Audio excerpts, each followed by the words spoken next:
Hello, everybody. This is Rampage and Mr. Bay. Hey everyone. We are back on the Mindfirst server, and we're currently in a call with DK, so I'm going to go ahead and undeafen.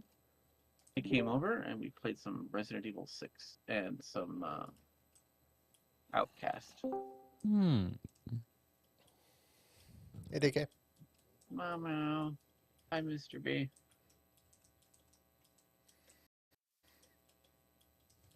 I saw rumors of my death have been slightly exaggerated. What? So it was a joke. I'm way more out of it than I usually am. So Oh. Shawnee came over. We played lots of video games, um, and then I went to go see Ant-Man today. Okay. So there is a new Ant-Man movie. Yes, Ant-Man and the Wasp and the Quantumanium. Suggested reading material is to watch the Loki TV series if you Yeah, you haven't see already. they're doing that where they're like you have to watch all the stuff before you can go see the movie kind of thing. Well, you don't have to, but there's certain concepts that are like where you actually realize you understand more things than the protagonist understands of the movie. Mm.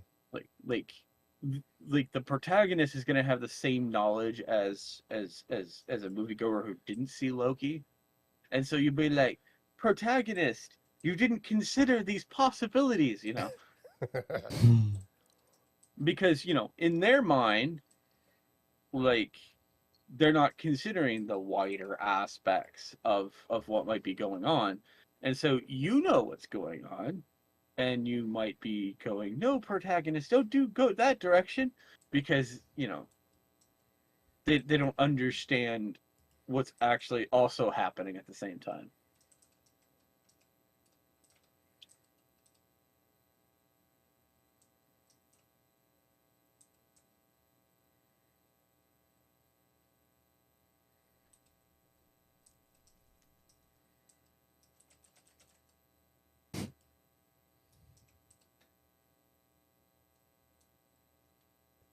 So, DK, what are we going to be doing this time? We're gonna probably be doing um Chris attempts to distract people while he caffeinates up and comes up with a better plan. Uh-huh. This is one of DK's classics. It's raining. Oh, uh, kind of funny. I realized that 0083 hasn't arrived yet. It hasn't shipped yet, but I've also now purchased you the first volumes of Zeta Gundam. So you're gonna be at a point in which you have way too much anime in front of you, and I apologize. I was like, that looked. Either that's a extremely expensive DVD, or it is a large set of DVDs It is a set of Blu-rays. or Blu-rays. Yeah.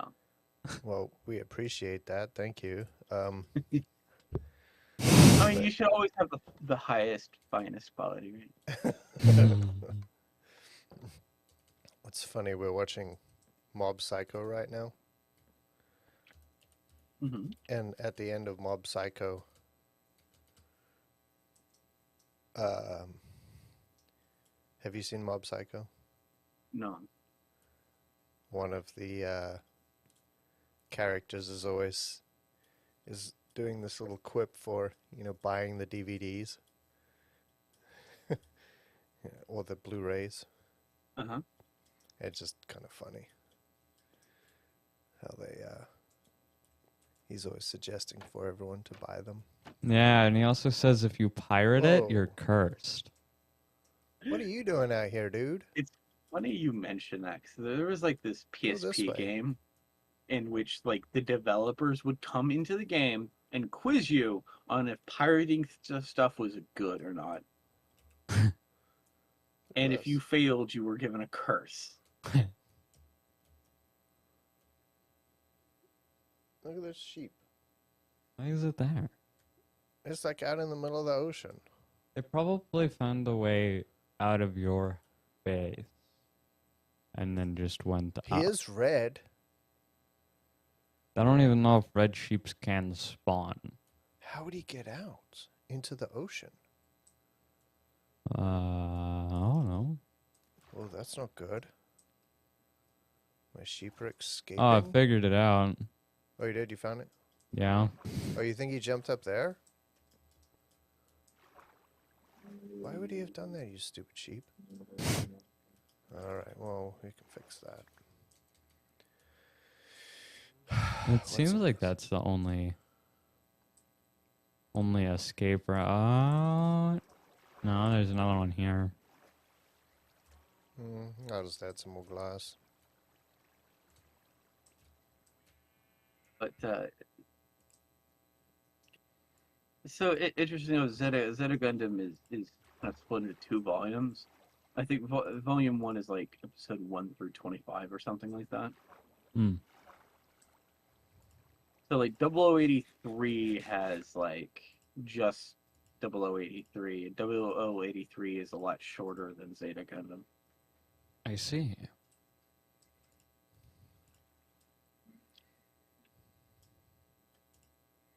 But like 0083 is literally just the transfer of like the old Gundam to the events of Zeta Gundam, and it's really weird is how many people don't realize 0083 exists, and so they're slightly confused about like the state of the universe. Like they skipped a series, and I'm like, they did. Well,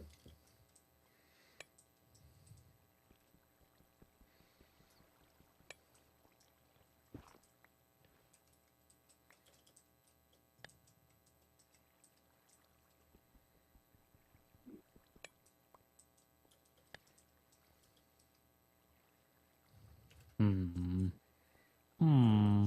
But 0083 will have a lot more military tones with it because the protagonist was not like someone who was kind of pushed into a military role, but actually someone who was like actually in the military, you know, who actually like joined the military before the show. And so like he's a test pilot. And that's all I'm going to say about 0083. this is all I have to say about that. Yeah. But what I really was trying to convey is like he's going to be very different from many of the other Gundam protagonists since he is in fact a member of the military. Oh, okay. You know, he's not He's someone not a who he's not a kid who was forcefully recruited. yeah. So he kind of has a lot more like he's a little bit more professional at his job. But you know what? He's still a little young, so he is surrounded by a lot more veterans who kind of are trying to, you know, kind of direct him on doing good. And Oh, because you know, because the veterans make fantastic decisions. yeah, We're gonna use the white base as bait. But sir, that white base is full of civilian children. Oh, it's okay. They won't Well- mind. I mean, it could be worse. This could be Gundam Seed. And so Gundam Seed, which is kind of it's like one of the like its own universe type thing. Okay. In Gundam Seed, the various Federation party members are like working against each other, and decide to like instead of like, you know how like using bait like one ship, how about like using most of your ground forces as bait Well, I mean, as to you be drop fair- nukes on your own troops. yeah, there was very little, you know, human life did not have a whole lot of value, you know. Yeah. Well, another thing to think about is that a lot of those veterans are basically just survivors of a really horrible war that like a lot of people like died or got demonetized. A lot of people got demonetized, and this caused maybe some of the gentlemanness to remove itself from that kind of war. You did have some like generals who were like, okay, no, no, no, let's be kind of careful. um, and you're gonna see some of more of the more gentler side of the Federation in 0083. But I guess if you look at it, like this is obviously this was a horrible war that was kind of created by other people. I kind of blame the zombie family mostly. Oh yeah.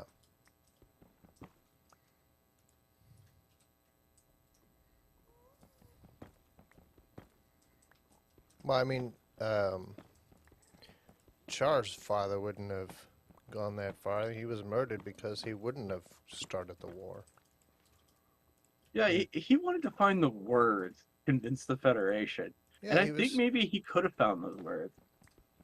he was trying to find a peaceful way to diplomatically do, you know, the same thing. Yeah, and I think maybe the Federation would have been open to it. That's the really sad part.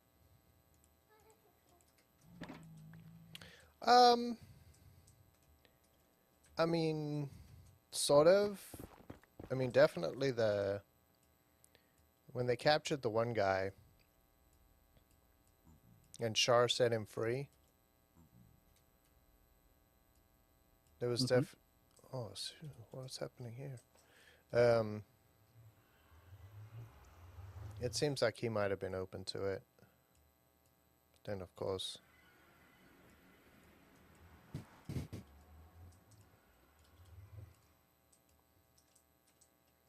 Oh, I keep remembering General Rabble, who was always really friendly to the Gundam team.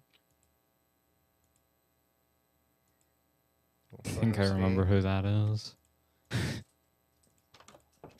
General Rabble was like the super wiser general of the Federation.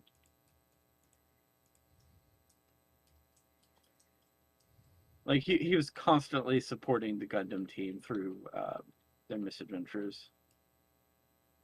Unfortunately, like General Rabble couldn't control every single officer under him, and so some of the officers under him did like stupid things.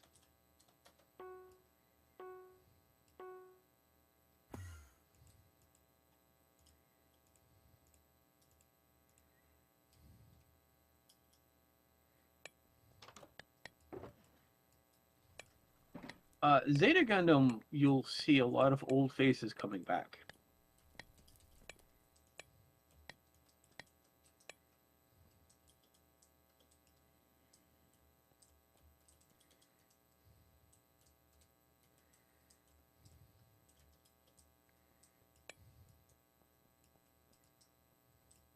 So, I guess I should also probably mention that 0083 takes like 3 years after the end of the 1 Year War. That makes sense. So are they still warring? Officially, the military forces have agreed to a peace. After Char blew up the rest of the zombie family? He did not kill all the zombie family.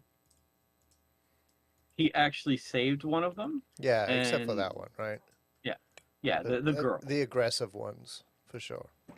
Yeah. Well, I mean, like he wasn't going to kill, people's children, Yeah. But all the ones that were doing the whole war thing. Yeah. They all So all ended of up- them, all of them are dead, except of course the child who he rescued and took care of, and then eventually returned her to lead the Neon Zeon, which is, I don't know if Rampage knows that the word Neo means new. Hmm. And, there was a peace treaty. Everyone kind of agreed to peace.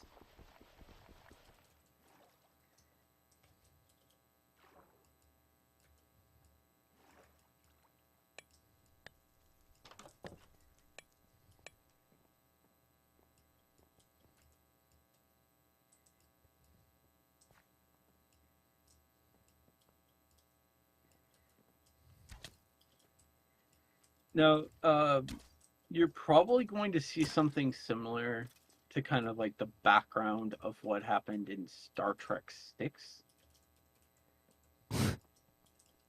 And I don't think Red Page has watched Star Trek 6. I have not. And if I have, it's been 100 years. Yeah, fair enough. So that offered nothing. Excellent. All part of my secret plan.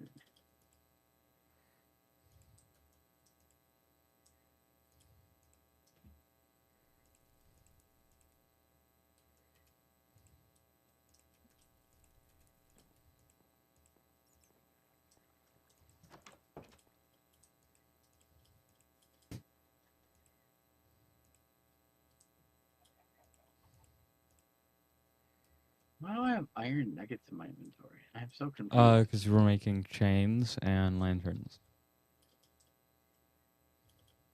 Okay.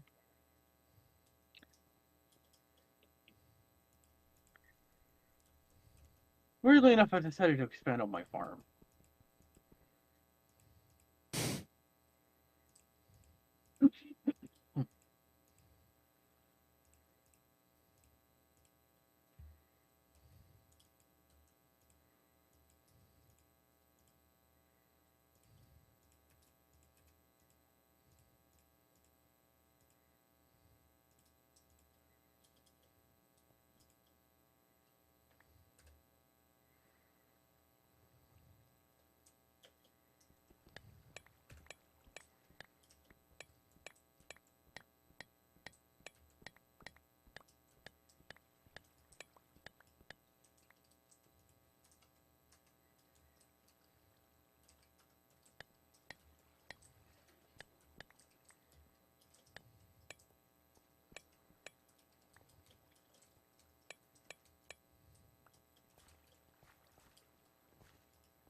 How far are you planning to make this go?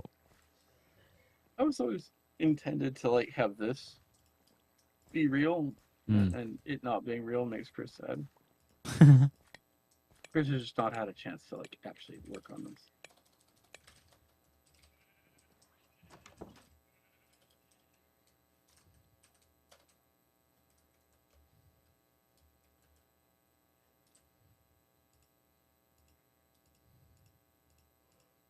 Though I think that's a stopping point for that. It's time to go back to the museum. Once I put all these things away. Letting the caffeine catch up with me. I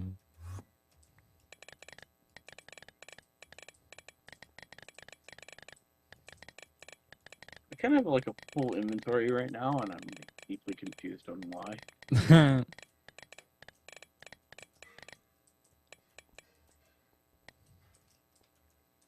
Also disappointed in myself for like having tremendous amount of iron in my inventory.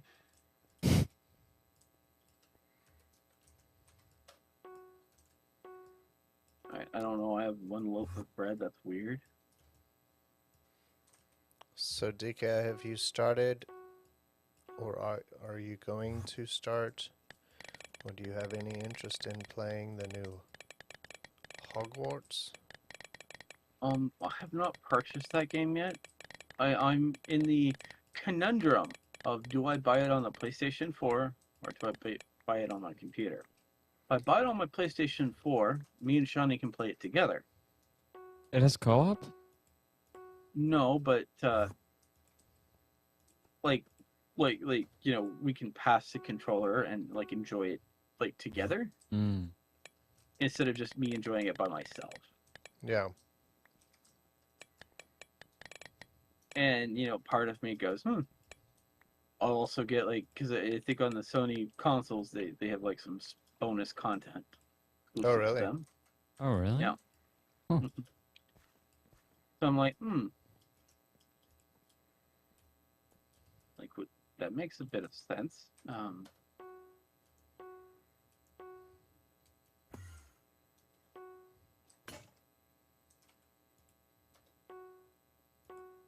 I just opened one of your random chests and so confused I'm walking away from it. Why did it confuse you? Okay, you know what? Come here. I will look. I will point at this chest, and you can explain. Oh, this chest? Yes. So the scaffolding is there because I ran into the because I just had scaffolding. Most of the stuff I just had and then put in here. So there's so many like stone and cobblestone, and I'm curious why that just didn't get put into the chest of +1 stone. Because I saw this one first, probably.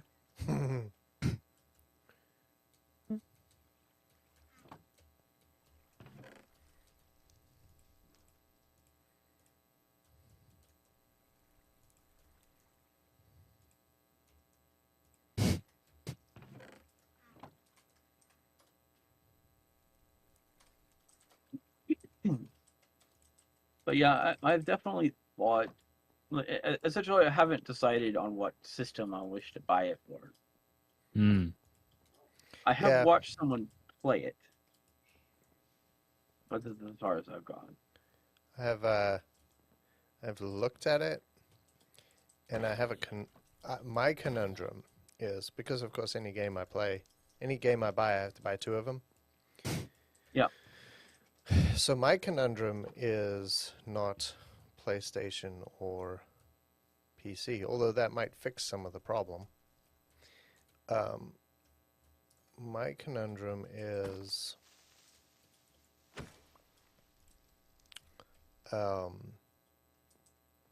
if I go look at Batman, Gotham Knights. Yeah. Gotham Knights is now discounted a whole bunch of money. Yeah. And so I'm like, so do I just It's wait? only going to be discounted temporarily. You think?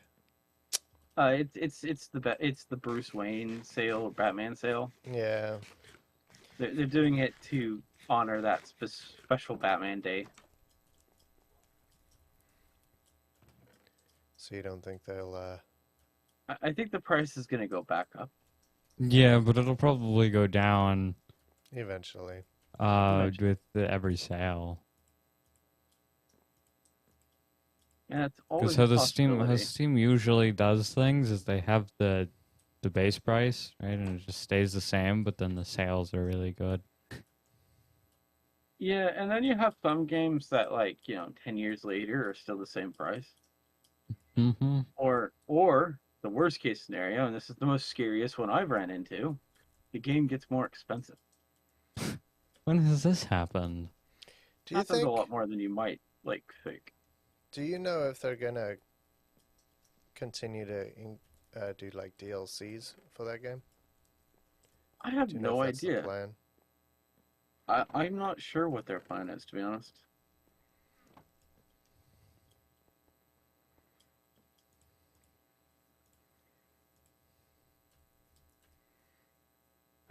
Now the latest patch has actually gotten a lot of raving reviews from people in which their performance has increased. Yeah. Of course, there's also some people who have just become really sad in general because there was a weird issue with 10th generation Intel processors in which some games stopped working. Huh. Because apparently 10th generation Intel processors became somehow magically incompatible with Unreal 4. Huh. Oh, really? And so a bunch of games are now doing this mad dash to like go, it's not our fault, Intel. And like, here's Intel's website where they explain how to fix this.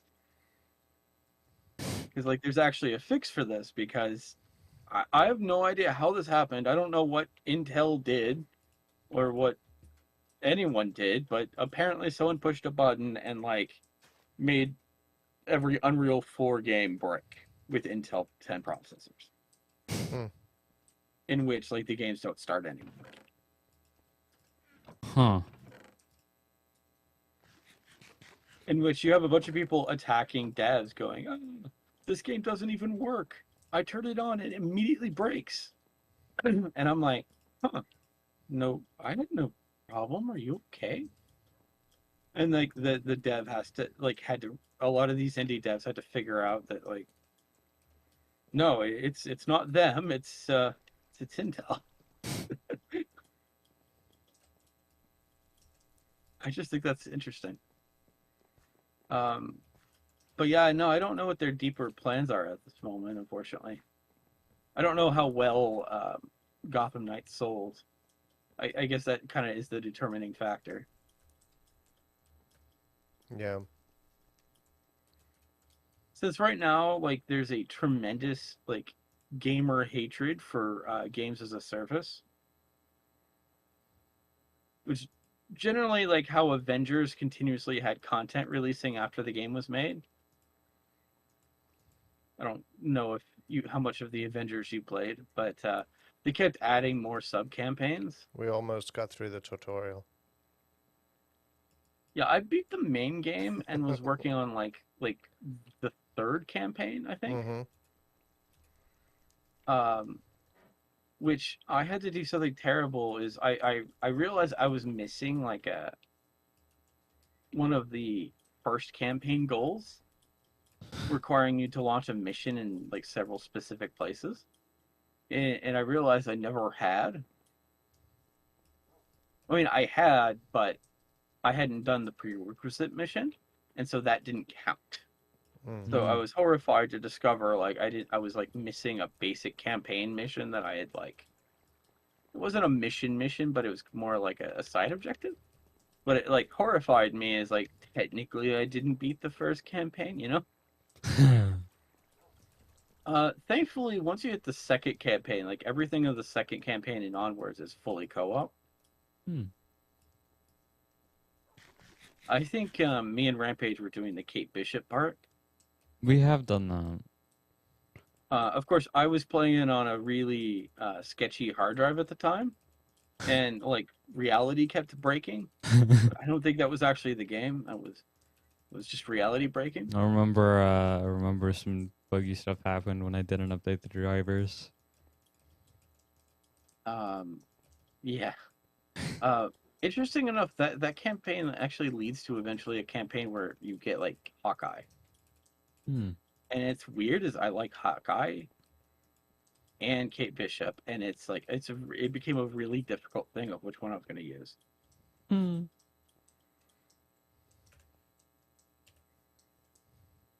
But since that game is considered what do you call it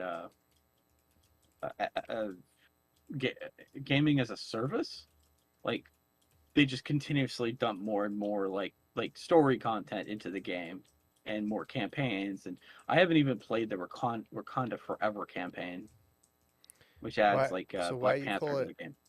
gaming as a service? I mean, I feel like that one, you bought it and you were done, right? No, actually. Yeah, isn't it a 'cause license?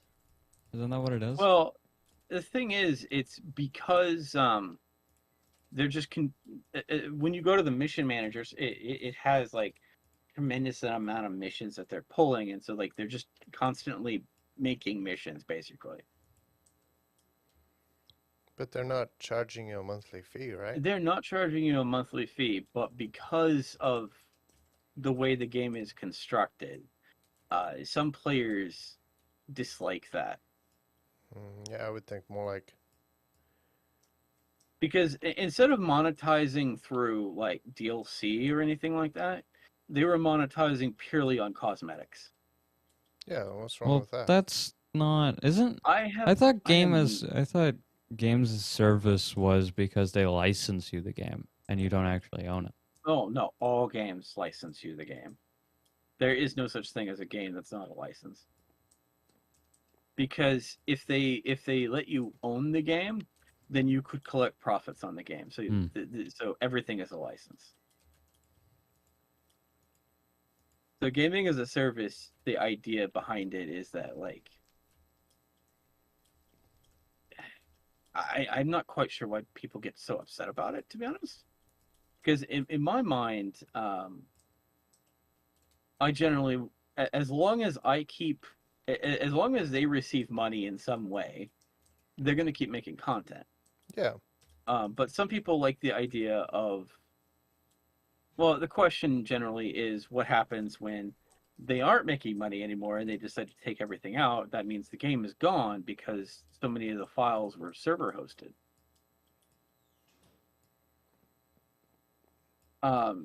I Okay, so get the that. files are server hosted for them.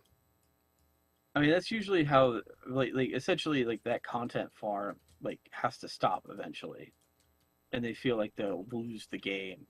Okay, The yeah, thing so is, I you, get it you have no proof of that. if the if the game files are server hosted, then I understand the game as a service idea. Yeah, because the idea is the game is always online and connected, and it just downloads new missions continuously, and it Gotcha. downloads the mission information. As I said, like I don't. I get maybe the concern of having so many things multiplayer, but I don't believe that should be in itself the negative thing. Because as I said, like if we truly were that concerned, Marvel Avengers after day one of not doing initially well, would have been gone. We would not have gotten any additional campaigns. But Yeah. in that time, they've added like 3 or 4 new campaigns to that game that, in my mind, are just as long and epic and amazing as the original campaign. Now, they did make a misstep that they eventually did correct, and I will say was a misstep. You couldn't originally replay the campaign, and that was a weird misstep. The other misstep I'd say is not letting you play the entire campaign in co-op. That was a misstep in my opinion. Yeah. I get why they did that because they wanted to like slowly unveil characters. Um, which maybe they should have had like an additional throwaway character that you started the game with. But I don't know. I also very much enjoyed the character of Miss Marvel, Kamala Khan. She kind of reminded me of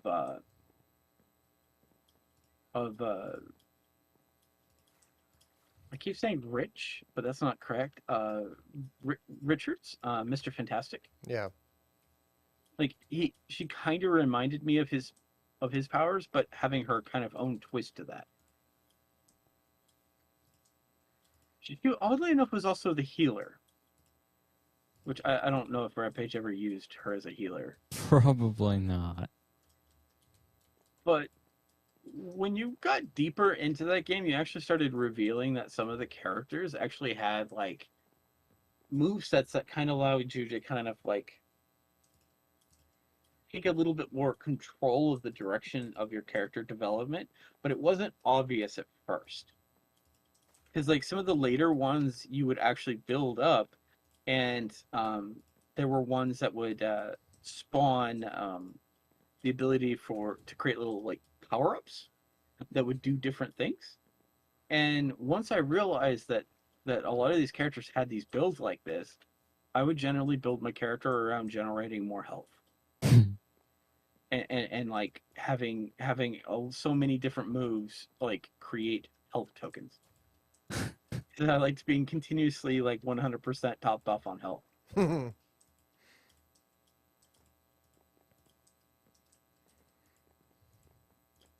But I will say that it was kind of weirdly brave of them to have characters that were so different in play style. Because like Iron Man did not play like the others. Isn't that good? Oh yeah, no, I have to say I was impressed that they were brave enough to do that. Because you kind of would just assume that they just make everything kind of similar but kind of slightly reskinned, and that's totally not what they did. There are some like places where some of the characters kind of arch a little bit towards similar styles, because Black Widow has a similar system as Iron Man, but she can't fly. Hmm. She does have the multiple weapons system of like she has like 3 different guns that she can cycle through, and she has different move sets based on those guns, and so does Iron Man. Iron Man has his missiles, his beams, and his lasers, but like each of those like gun modes have their own kind of movement modes, and like things that you do. Your attacks are very different based on which one you're selecting.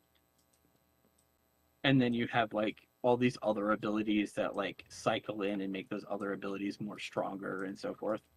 And you build these kind of synergies.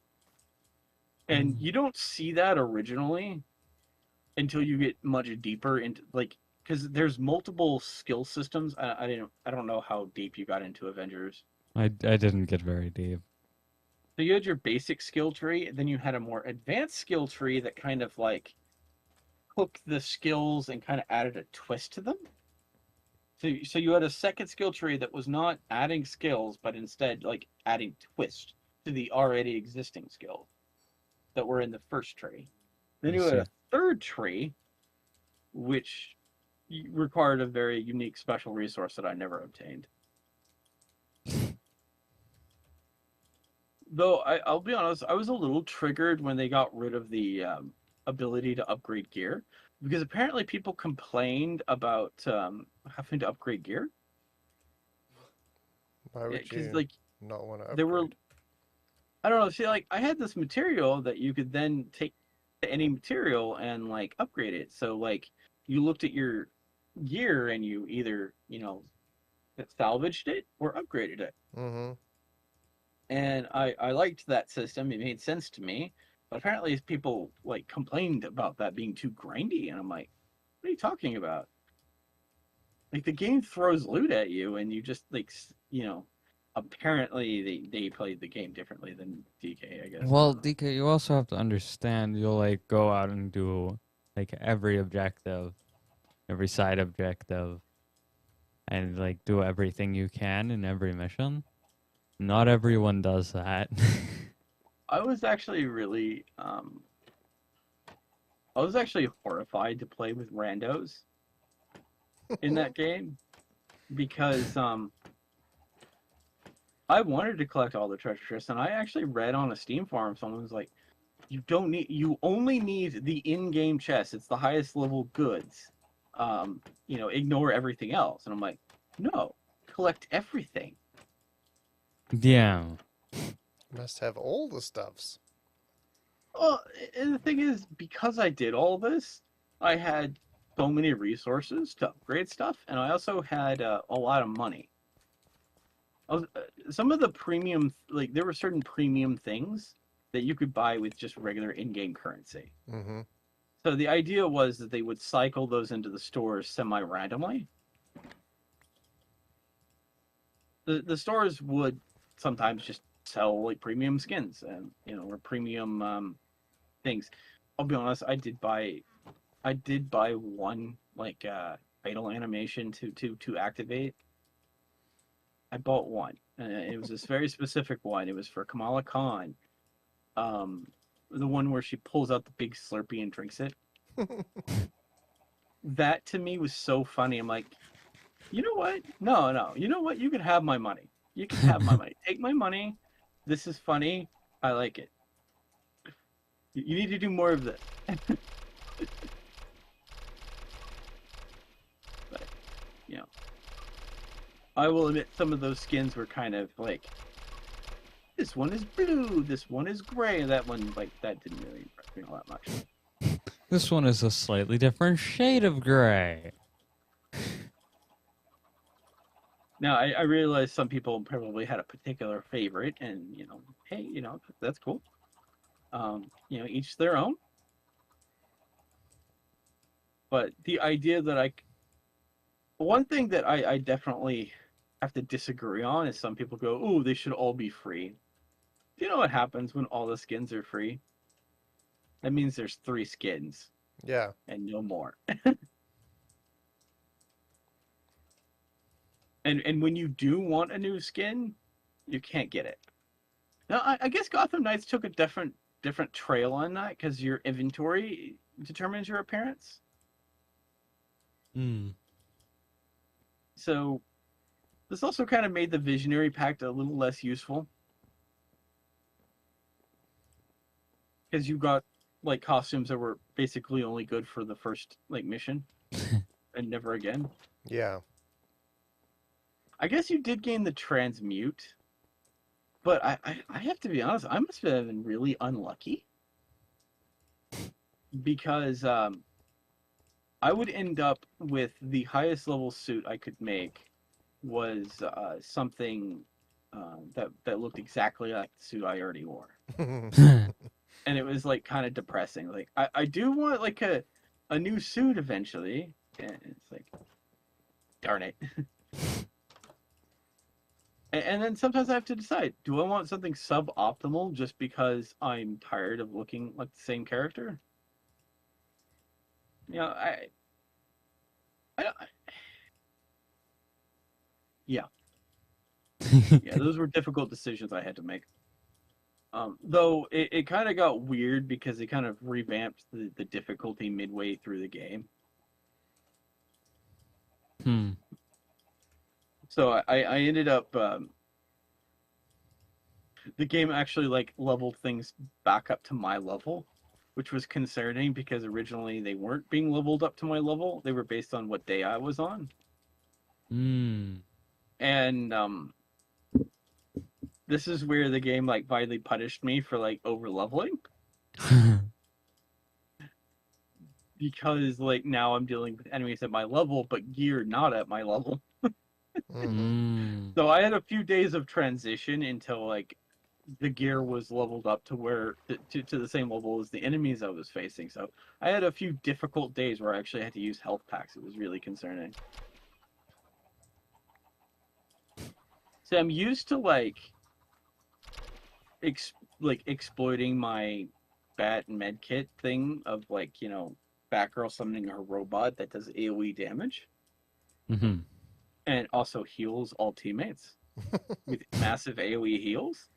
So usually what I do is instead of using a health kit, I just summon that robot. Mm.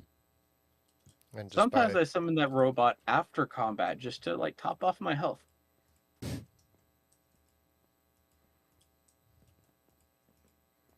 But then the game like started exploiting like Chris's like ways of playing the game. Like Oh. having like I come and the chest like I come to fight the crime and all the criminals are already down. You know, like all the bad guys are already unconscious by the chest. And so what will happen is either I open the chest and I get like treasure, or I open that chest and a bunch of assassins come out. Yeah. And I'm like, now I don't know which when it's real loot and when the loot is in fact a trap. There's no way for me to tell. The game randomly chooses if it's a trap or not.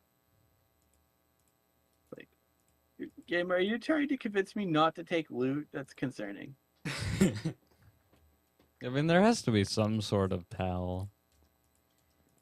Sadly, well, Have you tried the way using they the like inspect vision or whatever they called it? Where you Yeah. like analyze stuff?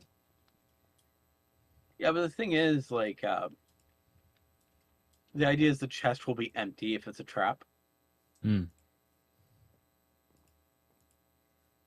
and so you can't tell if it's empty or not. So if you open it and you get terrible treasure, that means it wasn't a trap. If you open it and nothing happens, suddenly smoke bombs drop and the enemies drop down on you. And I had a situation in which it spawned enemies that were higher level than me, which I discovered that some of the enemies got a little dangerous because they were like immune to all my basic attacks. Huh. They Oops. required to be hit with a heavy attack first.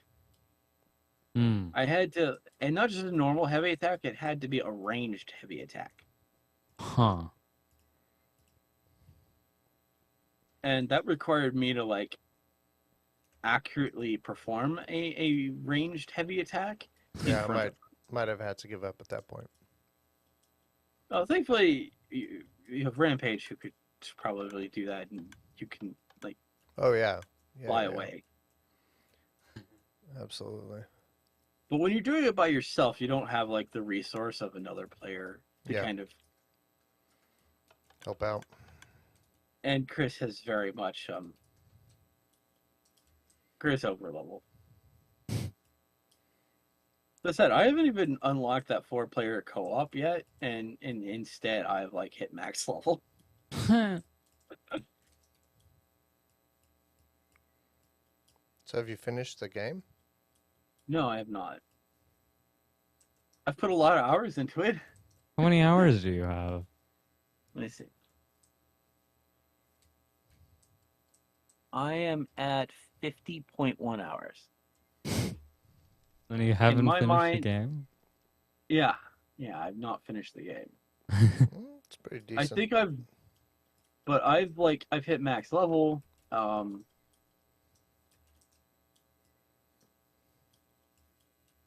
Yeah, so I to me, I've definitely gotten my value out of that game. It's given me Yeah. 50 hours of fun. So I was like, if people tell me if I like the game, I say yes, because I definitely I put time into it. Part of me wished I got to play co-op, but wasn't quite in the cards. So how far do you have to get before the co-op opens? Well, I don't know where you have to be to get the 4-player co-op. Yeah, that's true because we're doing the local co-op.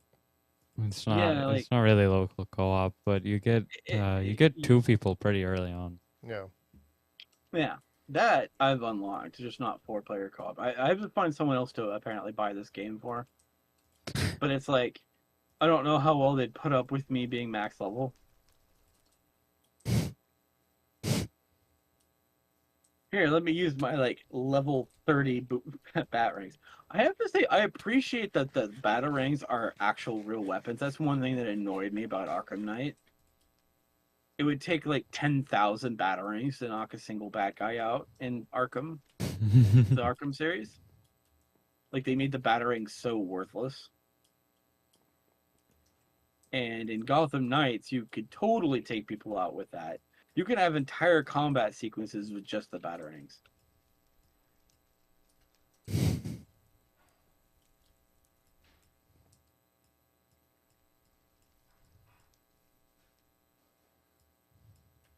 Oh, actually, remember that tonight's reading material. What? There we go. Ah, yeah.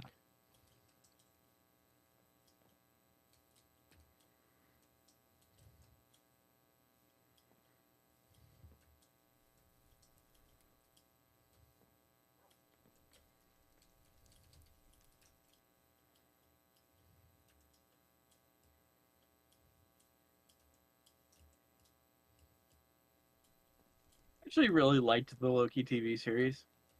Yeah.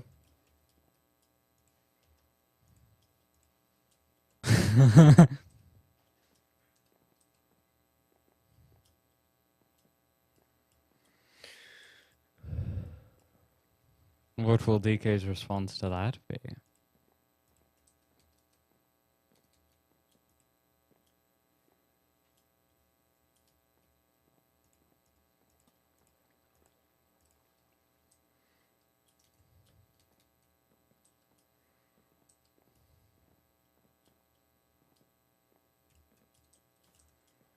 Yeah, we started WandaVision, but we never finished it. I don't think I was there for that. No. I liked WandaVision. That one there was a. It's weird. It was like I felt like WandaVision was taking my childhood and making fun of it.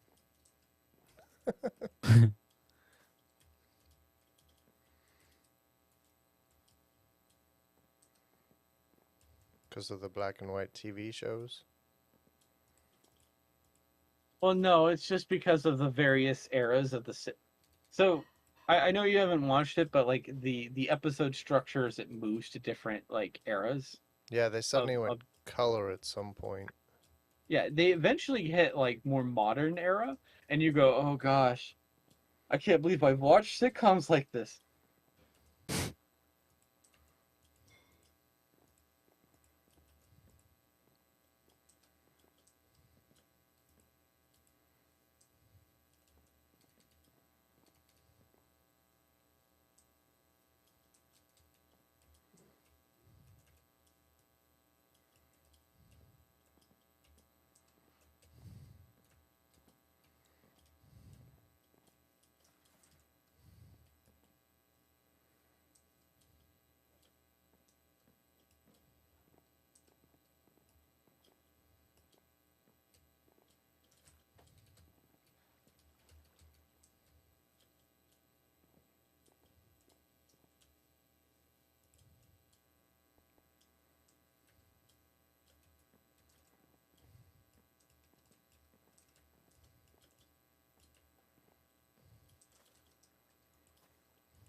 So, Mr. V, I recently rewatched Zoolander.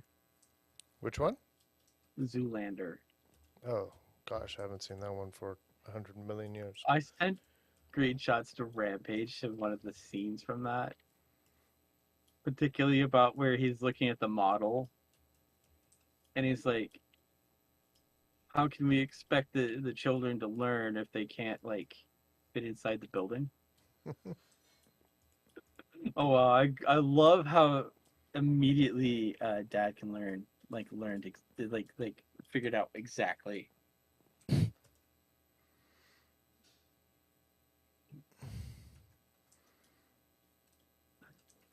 Oh, he immediately knew Blue Steel. Wow. I was expecting him to be surprised, but no, apparently he's right on. That was one of the looks the models had, Rampage. So apparently, Mr. B, they made a sequel to that movie, Okay. and the premise starting of the movie is that everything went bad after the first movie. Okay. You remember his learning center for kids? Sort of. Yeah, so apparently he built it out of the same material as the model, Okay. and the giant book collapsed and fell on his wife, which caused him to hate books. Okay. Got it.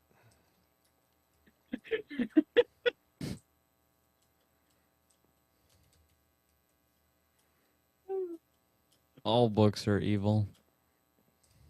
Yeah, because apparently he actually built the learning center out of popsicle sticks and like glue.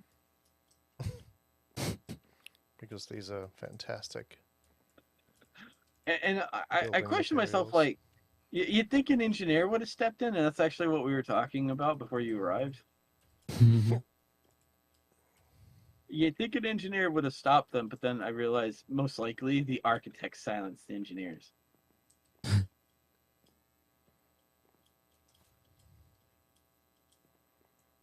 And then we talked about this one chandelier at the top of a spiral staircase that's like 5 floors tall, and they made the chandelier on the most shortest like the 1 inch drop, requiring people to do very dangerous things with ladders to try to change the lights in those Mhm. chandeliers. And that's a decision. It's weird, is that I was temporarily employed as a engineer And during that time, I learned to hate architects. And I always wondered what the thing is with architects and engineering, but like it's a real thing. You become an engineer, you just learn to immediately hate everything architects do. And like this one building was designed by like 5 different architects, and you could tell each one's horrible decisions. Because I was working with my father, who was a security guard, but temporarily assigned to replace the engineer for the building, and the engineer had to change all the lights.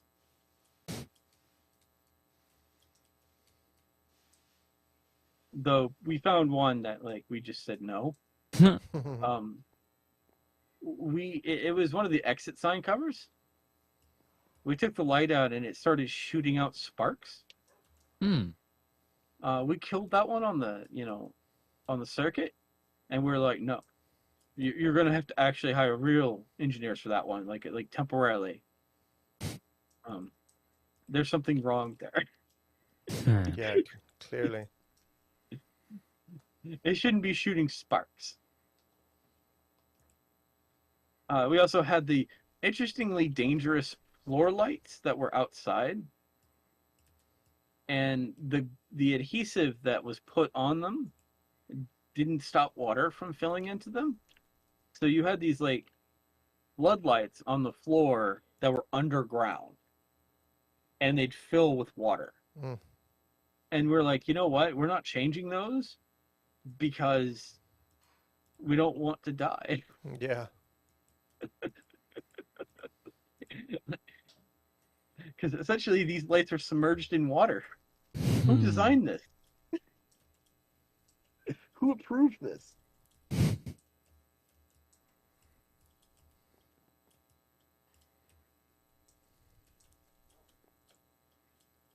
Also, well, before you arrived, me and Rampage spoke about Shudakoden 1 and 2 finally being remastered and released on Steam.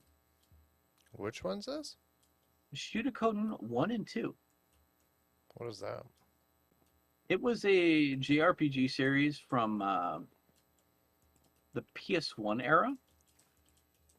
6-man parties, and it was both a RPG and a strategy game as well. The first one slightly less so. But the premise was that you ended up having to collect one of the side goals was to collect 107 unique NPCs to add to your liberation army. Okay. And so like all these characters would have like different things that they would want from you. For example, like to get like the theatrical dancer to join you, your character would have to equip toe shoes and perform a dance.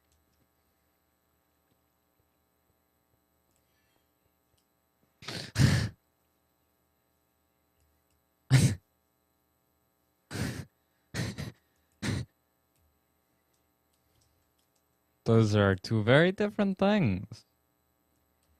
I don't think I spelled it correctly. But yeah, it's a very interesting series. Kind of fun, actually. I really I spent a lot of time on that. I think I beat the first one. I didn't beat the second one. I tried to emulate the second one because I did play the second one, but I never got around to beating it. So I tried like actually beating it, and due to a bug in the emulator, I could never finish it. What was the bug? Near the end of the game would just close. Oh. Well, that's disappointing. Yeah.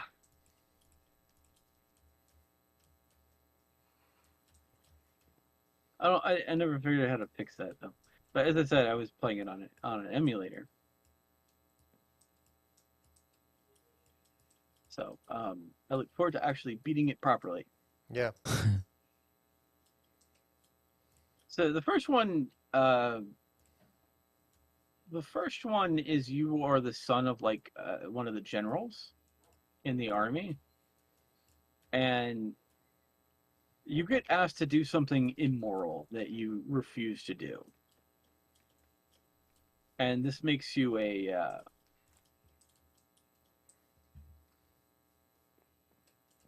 and somehow you deal with some people who were definitely not good soldiers of the army, right? And it puts you on the run and slowly like marks you as a traitor, and you end up like joining the rebels because of this, and then slowly you become the leader of the resistance, which is kind of an odd thing to happen. And I think one of the more awkward things is like when your dad tries to stop you by bringing his army. And another interesting element is where like you're trying to like escape the palace as part of one of the things, and you run into the actual emperor of the country. And he's like, "Oh, hi. Oh, you need to leave? Take this." And you just like take the like little escape thing, and he totally lets you go. It's because he's not evil. He's surrounded by evil people. So the idea is not everyone is super evil. There's definitely like some super evil organization kind of taking over his empire that he doesn't quite see. Which is interesting because then it kind of progresses that the person who you assumed is the villain is not the villain. Yeah. And it's weird how super chill he is. But like, but it is kind of interesting finding a compelling reason to like literally add up to like, you know, like finding like 107 party members, right? Like you recruit blacksmiths and all these different people from different walks of society. But Pseudocodon I blame for one of the most hilarious ways to solve a problem. So you need to meet with this one noble to help support your cause, right? And his butler won't let you see him. His butler doesn't want him to get involved in this and knows that if he sees you, he'll want to get involved. So he just prevents you from seeing him, his master.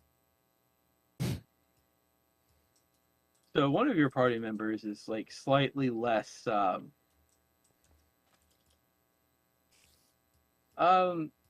he's a little bit more scheming than you and comes up with a brilliant way to fix this.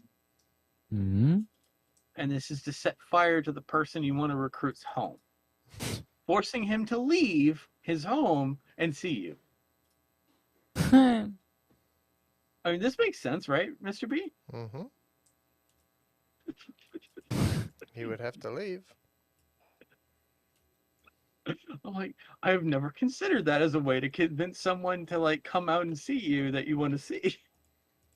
Though I would think that setting fire to their home is probably, you know, not a good step forward, but I feel like you would have to make sure they don't know it was you. Yeah.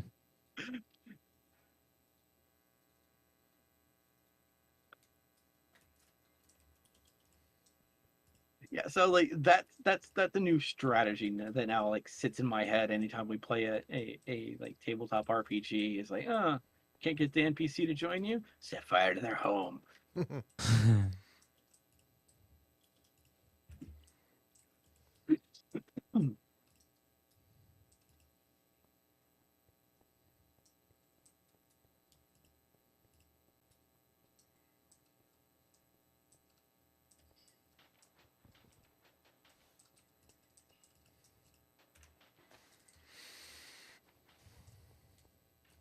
But yeah, it's a very beloved series, and it's really good to see Konami taking like opening its eyes with both hands and going, "Oh, there's money to be made." Because for the longest time, Konami has come up with the following business plan: build pit, throw money into pit, burn it on fire, Hmm. and things that the fans want, pour gasoline on them and pour fire on it. Hmm.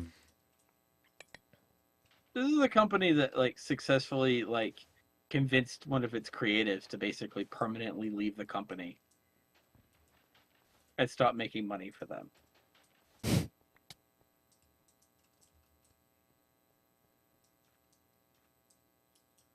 Uh, uh, so like they lost Kojima, you know, and they did all kinds of weird underhanded things in that. So it's like, they weren't gonna even let him get a reward for the game that he helped make. You know.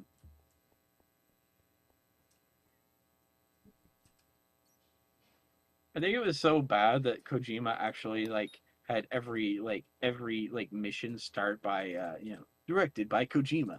Hmm. Just to remind people that he was involved in that project. And that well, it was made specifically by him and his team, so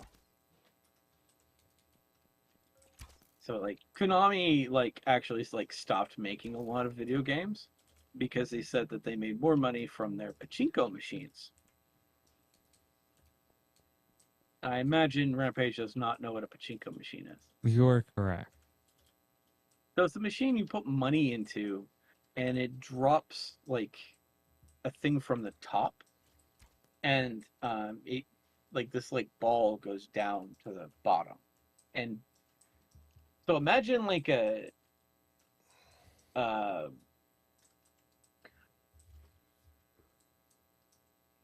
uh, pinball machine. Imagine a pinball machine that's more vertical.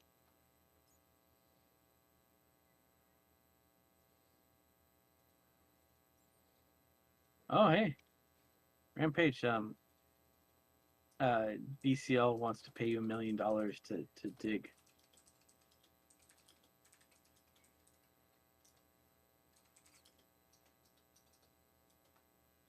But yeah, so imagine a pinball machine that didn't have any like things on the bottom, and instead you just put money at the top, and you watch these things roll down, and based on how well they performed, you get points.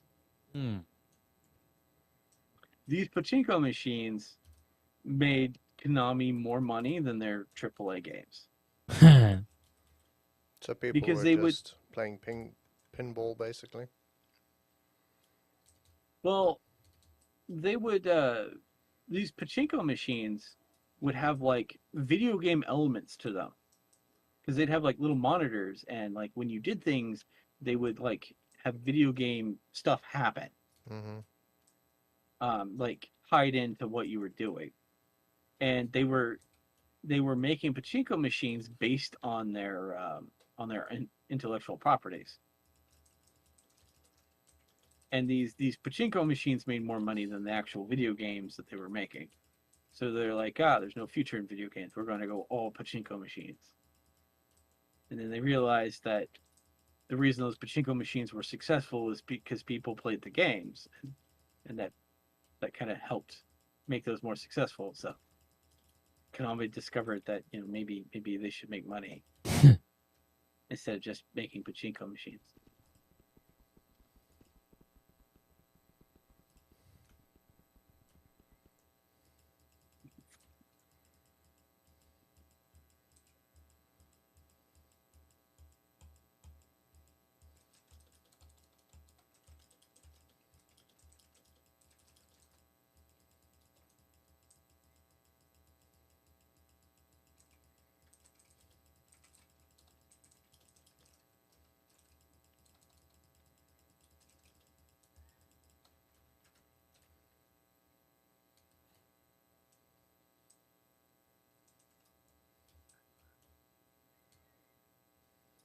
Well, it's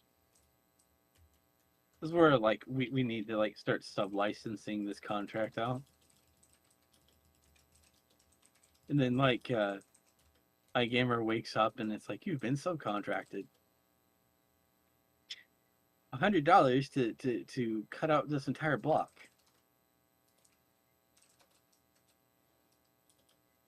I have no food on me.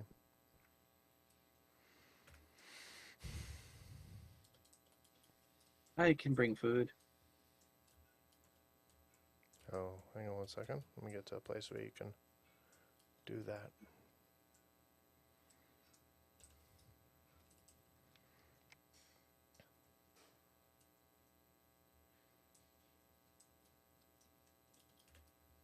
There you go. Hello. Pies. Pumpkin Almost pie. fell. That was scary. Well, thank you for the pumpkin pie. You're welcome. I'm battling I'm gonna make guardians. some more pumpkin pie.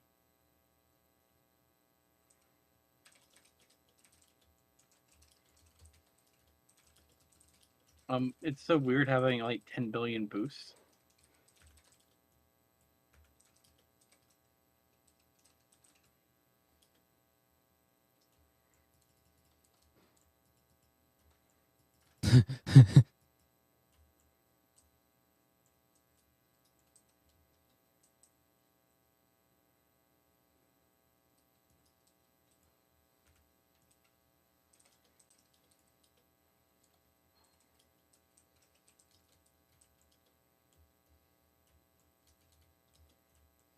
I'm sorry, DCL, but there are no cows, so there can be no steaks. I think DCL just has all the cows. I think DCL and Gumby just have all the cows, and so no one else gets it. That's alright. We have delicious pumpkin pie, made fresh from the DK Bakery. And now I need to make a bakery now.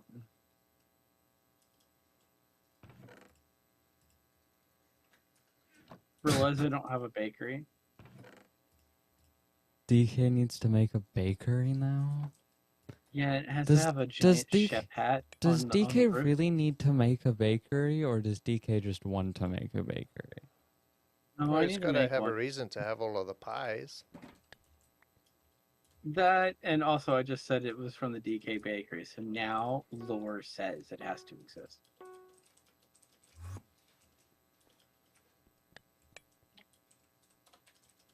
And the top of it needs to be a giant like chef hat.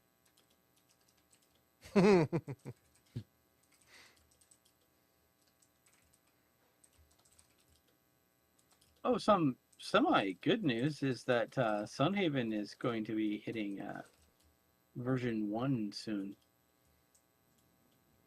It's going to exit early access.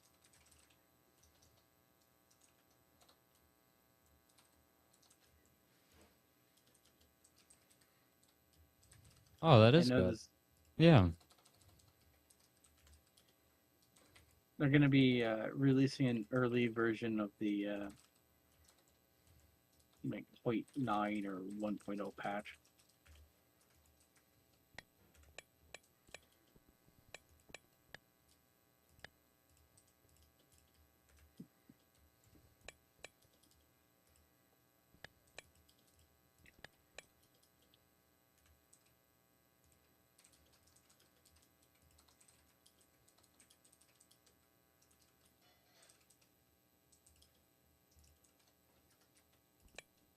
Oh, I actually picked up a new space game. Oh. It's called Spaceborne 2. Is it good? It has the ability to get out of your cockpit and enter ground combat. The ability to land on planets and actually enter into ground combat. Kind of cool, like just like hopping out and having like a sniper rifle and a shotgun and pistol and all kinds of stuff. But also have like RPG mechanics. And then the real kicker of all this, it's made by a single dev. Oh wow.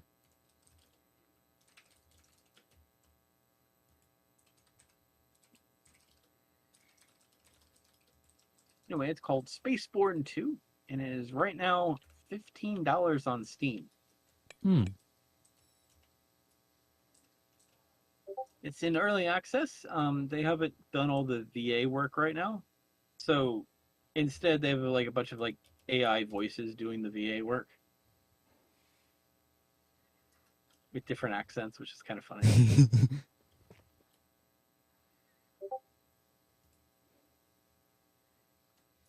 I went out to go like check on my pumpkins, and there were creepers.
Oh, it's because you haven't reticulated the splines. What? That's why he's having problems. Huh? Yeah, because he hasn't reticulated the splines. Very important thing to do. That's actually a term from like The Sims, SimCity 2000.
Interesting.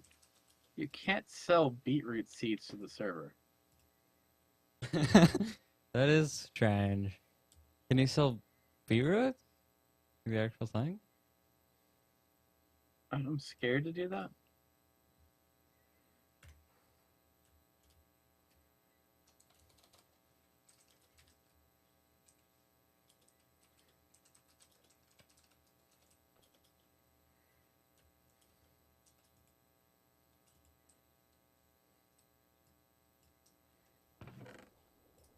How do you generate coal? Coal you don't, but you can get charcoal by burning wood. I think it has to be Mm. logs. Yeah, but the whole point is I need something to fire my furnaces. You should probably either go mine coal or make charcoal. But if you make charcoal, isn't that using your furnace? Well, Oh, you can throw in planks Flying. to power the furnace till you can make enough coal. But, Mr. B Man, can I make a counter offer? Okay, I'm gonna give you 2 stacks of coal. that would be we handy have that dandy. much coal? Where do you get Yeah. all this coal, DK? I cut a forest down. True. And then you burnt the. Yep, I burnt the entire forest.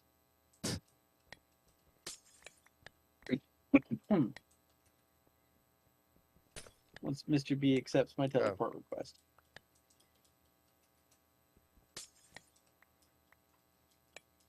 It looked like it. It timed out. Yeah.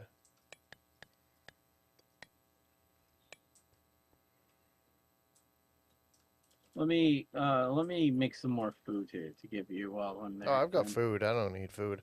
I was just out attacking guardians at the time. Yeah, but I can make you some beetroot soup.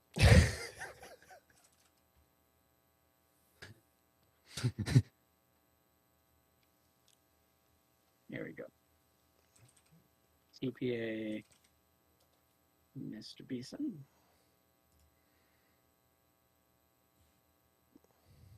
You just throw it in the furnaces behind you.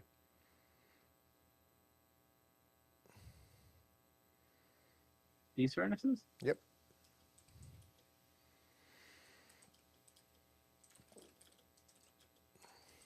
And where? Oh, there's another furnace there. Yeah, it's not organized well. It's temporary furnaces. You have a third furnace? One, two, three. Okay, cool. I took when I put a stack in, there was like 5 extra, so I wanted to make sure to put your extra. And I'm gonna find one of your chests that has slots and put food into it. Here we go. Okay, cool. Thank you. I'm Beetroot throwing in soup, 2 huh? beetroot soups. Oh. And some more pumpkins. And I'm gonna get some more coal. Because I feel you need more coal in your life.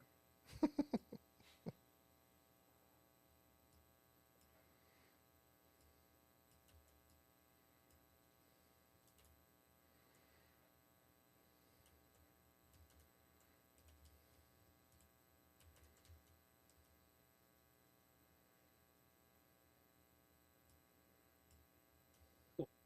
Alright, so they're all full now. Thank you. Oh.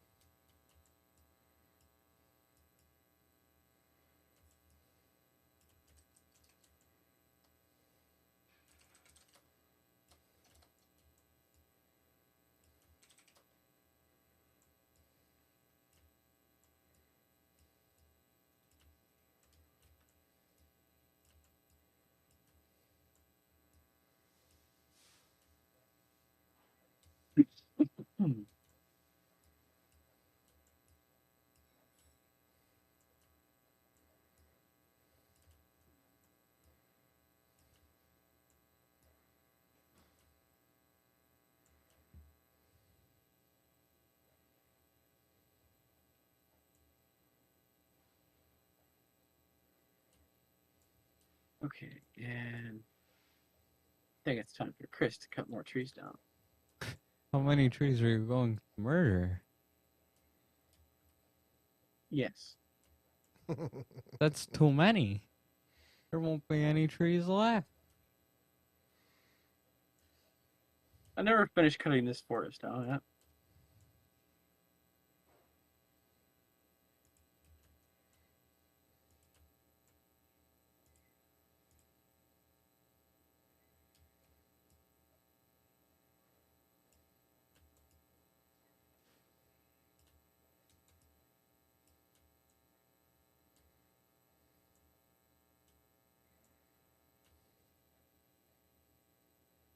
Yeah, I realized I never quite answered Mr. B's question, but I don't really have any knowledge on that subject Wait, what question? about Gotham Knights. If it was going to get any more DLC Hmm. or expansions.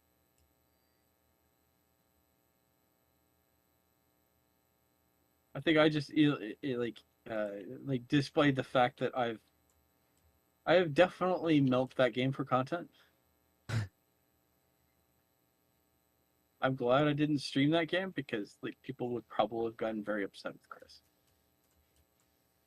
Because you played it, like all of it. Be Oh, spoiler it's like alerts. I must solve all crime. Hmm. I don't know how well other like people would deal with that.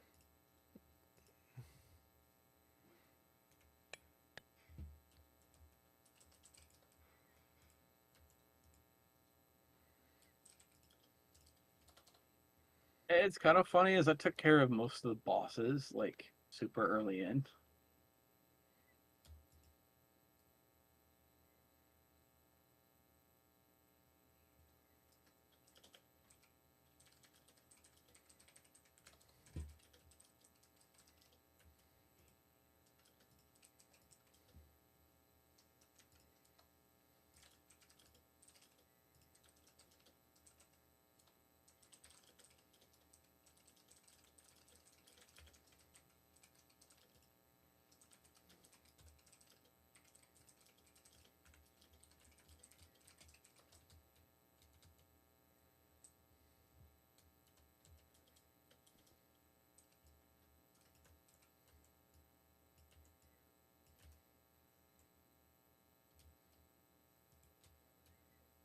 I don't know why Dad Can Learn wanted to teleport to me.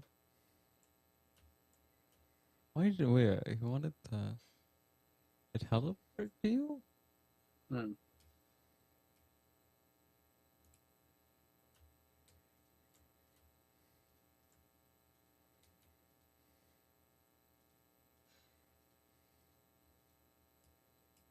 I think he's attempting to get me steak, but I know steak isn't real.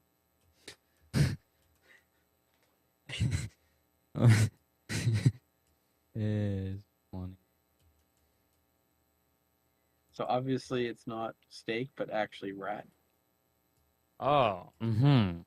Yep. Reference to Definitely. Demolition Man.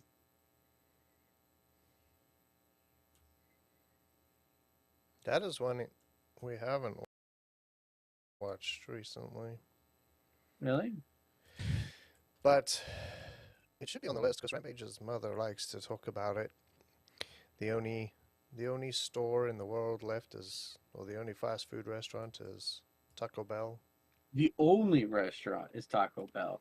So like you go fine dining at Taco Bell because it was the only restaurant to survive the franchise wars.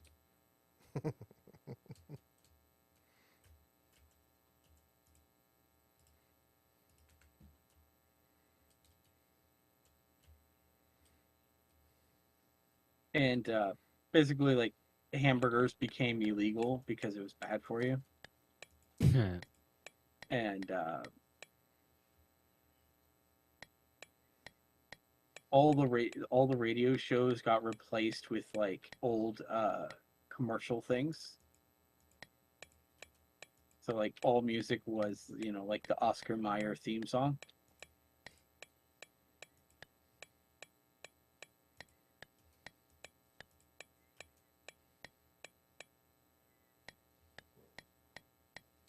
And if you said a bad word, you would be fined amount of money.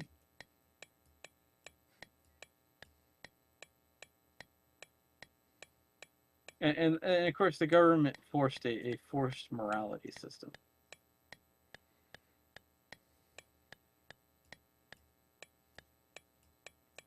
But I love that. I love that movie way too much. I've watched that movie way too much, even when I was younger. Yeah.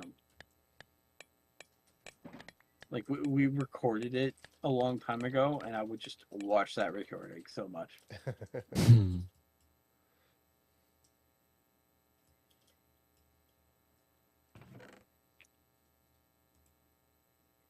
And it's weird as how many things like Demolition Man fantasized about that like slowly became reality, which is weird. And some people just basically said that Demolition Man was just ahead of its time. Some of the ridiculous things that happened in it like slowly like seem to have occurred in real life. Yeah, it's interesting how that happens in movies.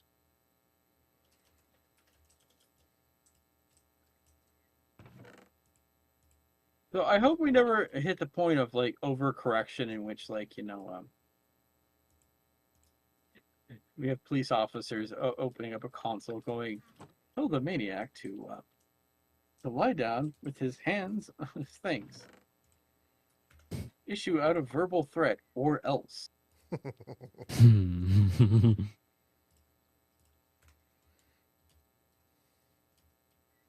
I don't know. So it sort of feels like that's where we're at. Yeah. Well, it's funny is apparently the police officers at school are not allowed to like to stop a fight by grabbing students and pulling them off of each other anymore. So they have to pepper spray them. So you can't touch them, but you can pepper spray them. Yes. And the problem is generally is pepper spray is not. It takes a lot of pepper spray to convince people to stop fighting. Yeah. So Rampage, imagine what happens to everyone around the fight. Because I don't know if you've seen many fights in schools, but generally there's onlookers that form a circle around the people fighting, forming what you might consider a fight ring, if you will. So when they pepper spray, they not only pepper spray the people fighting, but everyone watching. Mm-hmm. Which then makes my mom sad. Because now she has to treat pepper spray to every single person that was around that fight. Yeah, maybe that will encourage them not to stand around and watch the fights.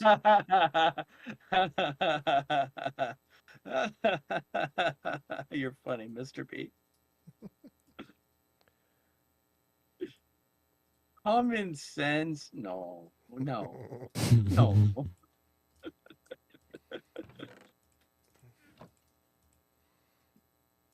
I learned my lesson in pre-K, where I suggested that the fight was morally wrong, and someone like threw me into the fight ring, and someone attacked me. Because I made the mistake of like suggesting that the fight was immoral. And so then this kid like uppercutted me and launched me into a metal bar and broke my arm in pre-K. Wow.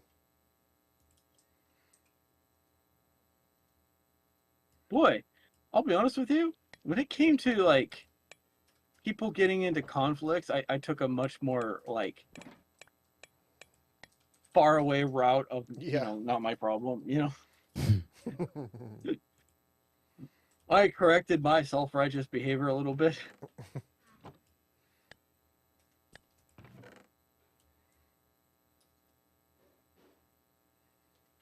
Maybe that's not the correct stance to take, but I've already been burned once. Yeah, absolutely.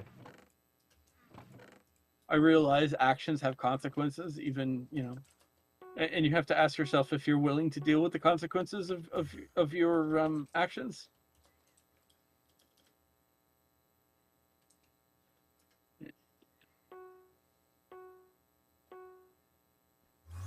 It's kind of like one of those hard decisions.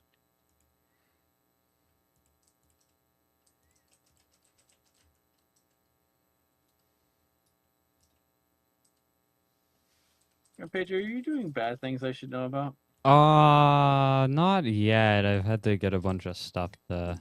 My server has I'm now feeling lag. Oh yeah, that's not me. Okay, so it's just not me. I mean, There's I'm not actual. doing that.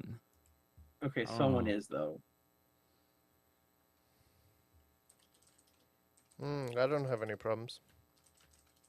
Oh my gosh, the forest is now like weirdly lagging out for me. Um,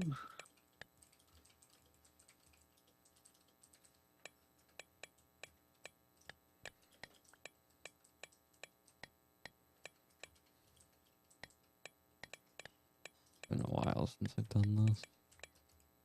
what's funny is the kid that uppercutted me and caused me my arm to break. The nurse like looked at my arm, went, "You're fine," and sent me back to class. And they put him next to me. Yeah. And I remember what he said to me. He looked over at me and went, "You got me in trouble." And I'm like, "What do you mean I got you in trouble? You punched me. I did not in any way punch you. Nor did I make any attack. I just formed a defensive stance. So I wasn't prepared for you to uppercut me. That was not I had not considered that." I don't think that's something that you should normally have to consider. Well, I got basically like people shoved me inside it because I questioned the morality of the fight. Because I didn't like the idea of this person bullying someone over what was considered a physical trait that was considered an anomaly. So like they decided they were going to beat this kid up, and I'm like, that doesn't seem morally right. Like that's the wrong stance in my opinion. Physical like traits that people were born with is not a reason to it's probably the worst reason to go after someone. Like if someone hurt you, I can maybe understand that a little bit more, but like the whole idea of like you're physically different than me, that doesn't make any sense. Yeah. And it's weird is that like stuff like that would happen at pre-K. Yeah, unfortunately, that's kids acting out what their parents would do. You know.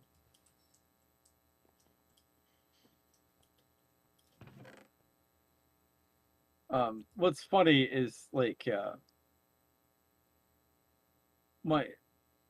there were problems with my arm, but like my parents wisely took me to the doctor who took an x-ray and they're like, "Oh, your arm is broken." And my mom was like, "How did the nurse not realize this?"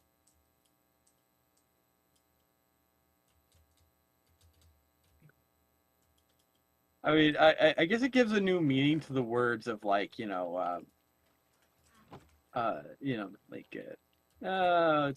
walk it off, right? Yeah.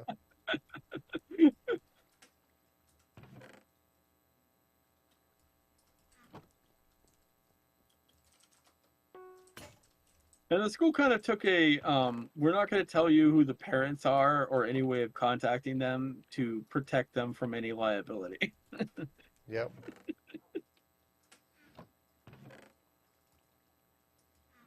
Thankfully, I had like insurance with my parents, so because I was a kid at the time.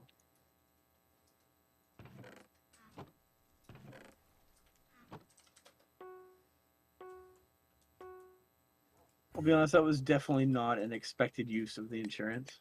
Yeah.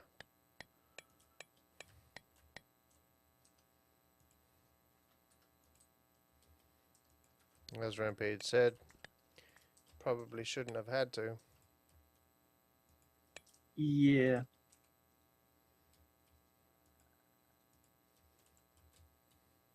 I did also was a little annoyed with the teachers of moving him next to me and then also suggesting that we couldn't talk.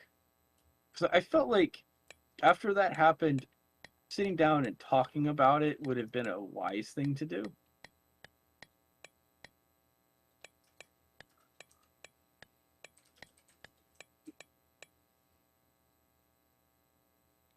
Oh, DCL, you should know now that the Rampage's ways and methods are both forbidden and dark.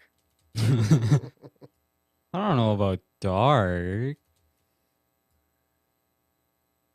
Well, we know that generally there were definitely unholy things done to accomplish this. That will at least cause you to question reality.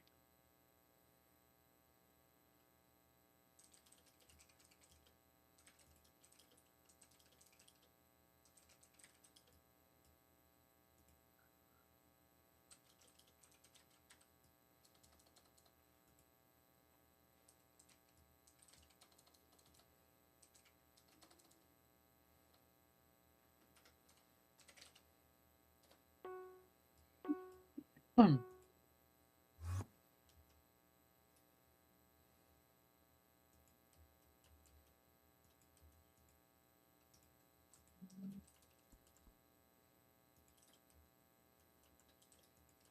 I'm cooking another 3 stacks of wood.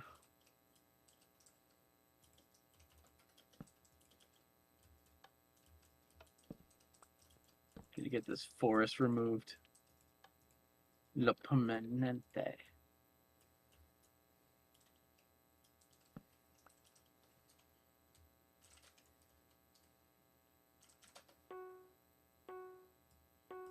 What things have you been up to, Rampage? Um, not too much. That's what I need.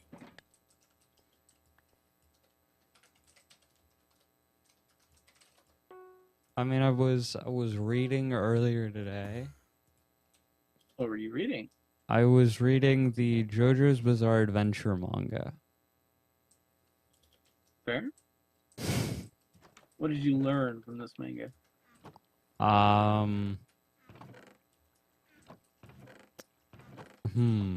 much do you know about JoJo's? Not much, other than people like to meme it a lot. What did I learn? That is a very difficult question to answer. Well, what stats don't did you gain believe- by reading the book? What? Say that don't- again? I don't believe there's very much you could learn from JoJo, honestly. I, I mean, like excluding stuff only about JoJo, you really can't. I mean, what stats got improved by reading that book?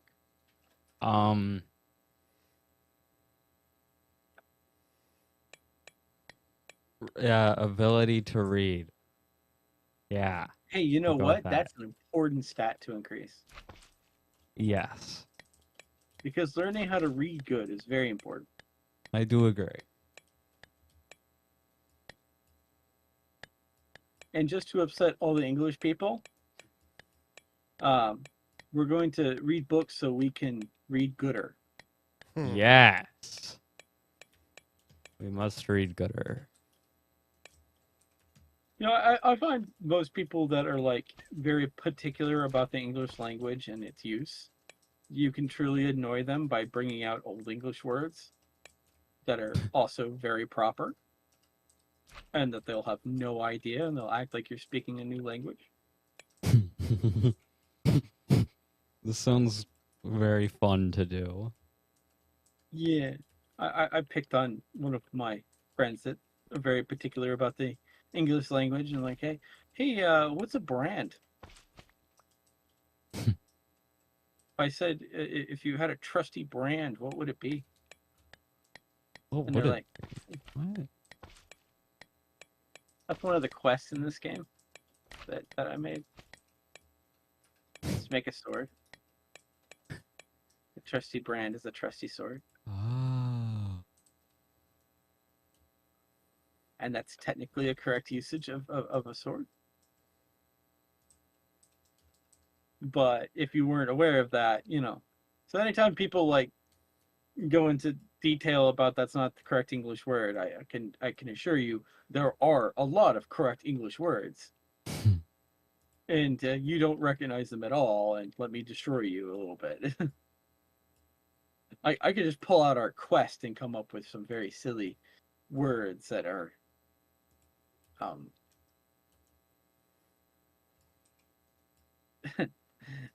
we'll just destroy reality a little bit.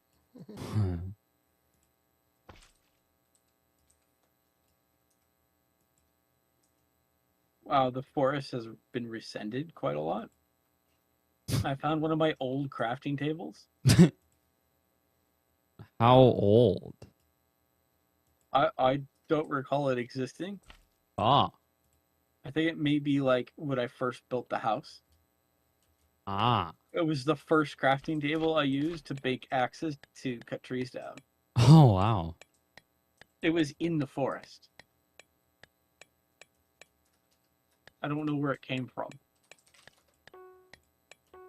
I should ask iGamer next time I see him.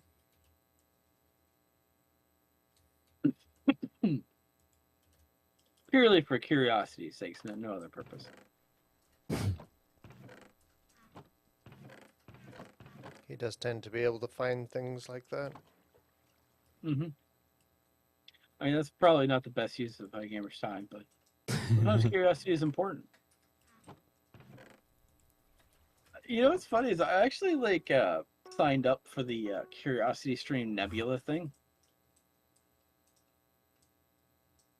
And Curiosity Stream is it's like a paid YouTube for just documentaries. Mm-hmm. And so I got on it to it near the ground floor of it. So it's like $20 a year. Mm. $20 a year, and I also get the Nebula as well built in. And Nebula is like a bunch of YouTube folks made Nebula, and they'll do early access to some of their videos. And I realized something. I sometimes don't watch it on Nebula, even if it has more content. If that makes sense. So I have to continuously think about it. Just I don't know. I guess $20 a year, it doesn't occur to me. It's such a good deal, and if I just want to watch documentaries, I can. Oh, hey, Rampage. Hi. I borrow you for a second? Sure.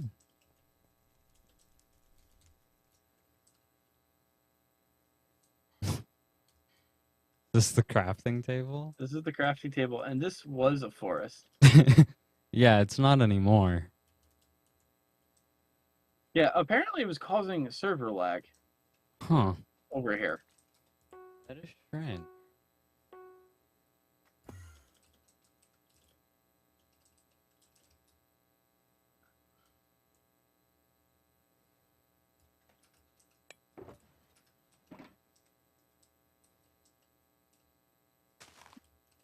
Oh, wow.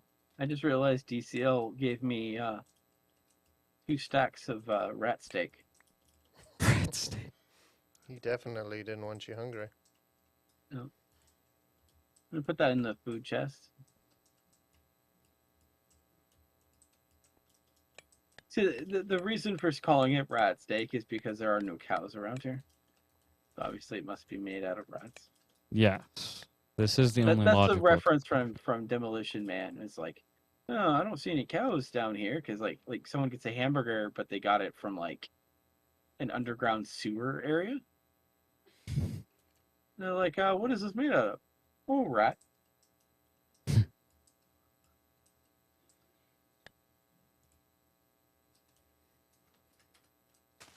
I have a dumb question for you, Rampage. Mm-hmm.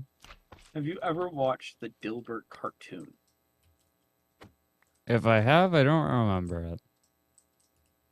I'm not sure you watch Dilbert, right? Don't you read Dilbert? No, the Dilbert had a cartoon though. Like it had a fully animated cartoon.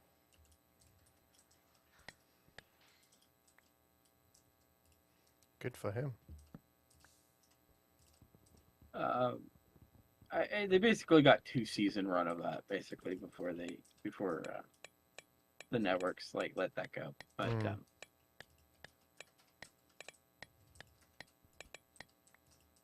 the cartoon was really funny because it had some very hilarious elements to it. For example, the first episode is called The Name. And the company's product, their flagship product, had a very big problem. Their flagship product was asbestos lozenges. Asbestos lozenges? Yeah. Okay. And apparently their product wiped out a whole town. Yeah, that would be a problem.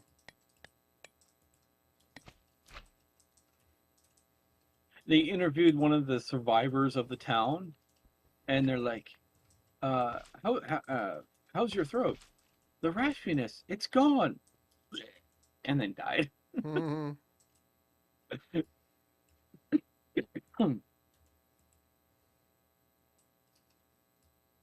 By the way, Rampage, if it wasn't aware, asbestos is very poisonous, particularly if breathed or inhaled. We use it, the practical purpose for it is that it is incredibly fire resistant. So we'd make walls with asbestos so like the walls wouldn't catch fire. Does that make sense? Yeah. But the problem is, if you breathed it, kind of could die or suffer horrible conditions. We didn't find that out until much later. Oh no, the asbestos, it's not good for us. That's an unfortunate thing to discover. Anyway, so imagine making like cough drops out of asbestos.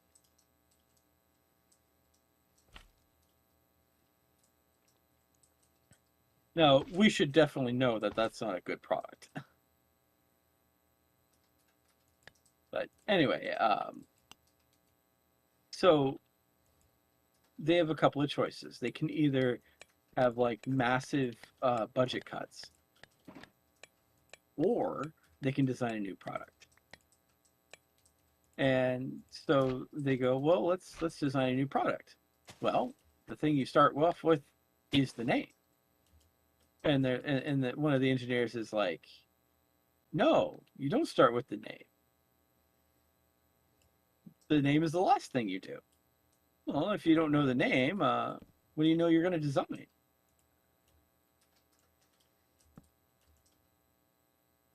And Dilbert like mentioned, what's a mouse pad?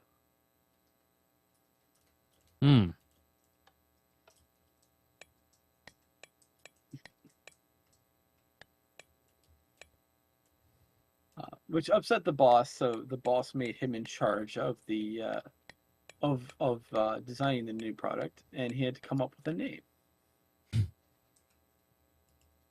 So they hire someone to help them come up with the name. Turns out to be his dog, Dogbert. And they come up with this idea of calling the new product Acorn.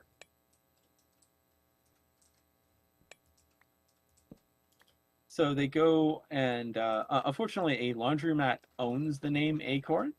So they were gonna like go to the laundromat, pay them money for the to use the name. Mm-hmm.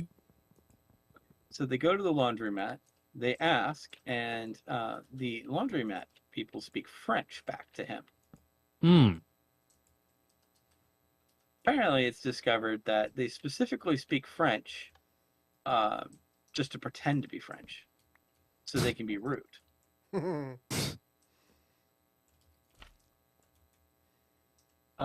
And they refuse, saying that this was the nickname of their son, and it was super important to them, and they would not be willing to sell. So, Dogbert and Dilbert leave, and Dilbert asks, "What do we do?" And Dogbert says, "Let nature take its course." Dogbert walks to the rocking chair, like vibrating chairs, like massage chairs, basically. Goes to the store, turns all of them on, and then says, "Now get out and run." And everyone get out and run. The rocking chair vibrates the store, which vibrates the store next to them, which is like explosives, and like the next one over is like fireworks. Anyway, a chain of events that occur that cause the entire marketplace to catch on fire, burning down the laundromat. That's his version of let nature take its course. Yeah. I mean, he gave nature a little bump, right? Just a little bit. And no one could blame him for this particular fire. I mean, he didn't start it. He just turned on a bunch of rocking chairs. Not rocking chairs, vibrating chairs. Massage chairs. Yeah.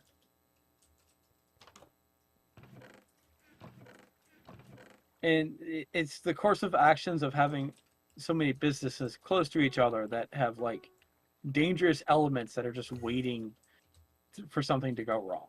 Yeah.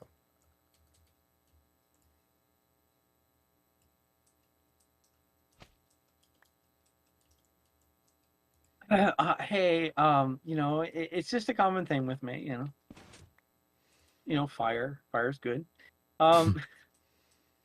Anyway, so they go to bring the name Acorn to the CEO to approve, and then he starts talking to them about his terrible parents, and this tragic event in which he gained the nickname Acorn. Oops. And they slowly discovered that his parents were the owners of that laundromat.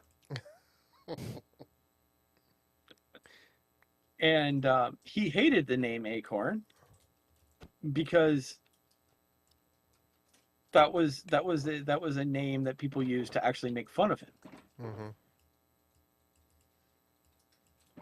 And so, like, they have the giant acorn about to walk into the room as part of their like little advertisement to the CEO, and like they push the acorn out of the room, lock the door, and they come up with some ridiculous name, like the Gruntmaster 9000 or something like that. But the thing is, now they've come up with the name of something, but they don't know what it is. Like they don't know what they're actually building, because this is why you don't come up with the name first. Yeah.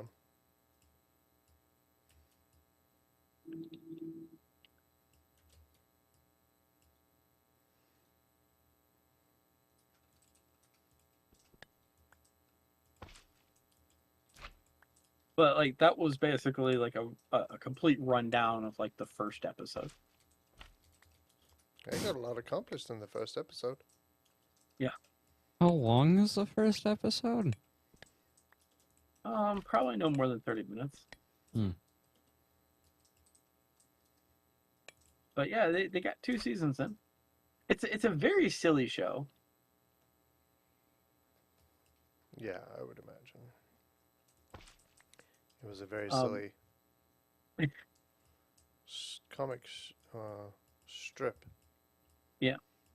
It's though I think what's kind of scary about my airline days is we had one of those comic strips come alive in which we had a pre-meeting for a pre-meeting. We're having a pre-meeting to discuss what we're going to discuss during the pre-meeting, That's which is a fun. pre-meeting to a meeting that we're going to have with the government. So we legitimately turned into a Dilbert comic strip. And it was like, hey, are we sure like we should be doing this particular action? This seems like one too many pre-meetings, and we've become a Dilbert comic strip. So then next time around, we had a pre-meeting for the pre-meeting for the pre-meeting for the pre-meeting. That was like months of ahead. And I just kind of like screamed a lot in my head. Because the pre-meeting became worthless because the pre-meeting before it solved all the things that we could even talk about during the pre-meeting, Yeah. making the pre-meeting worthless.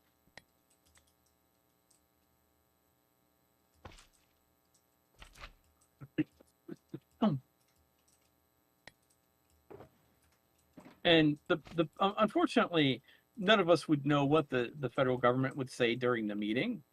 So having multiple pre-meetings to discuss the pre-meetings of what, you know, the government might turns into like just sitting around and speculating, which is not a good use of people's time. I'm sorry. I have to say that was not a good use of time. And literally we ended up with meetings in which no one knew what to discuss because of just of how many pre-meetings we had.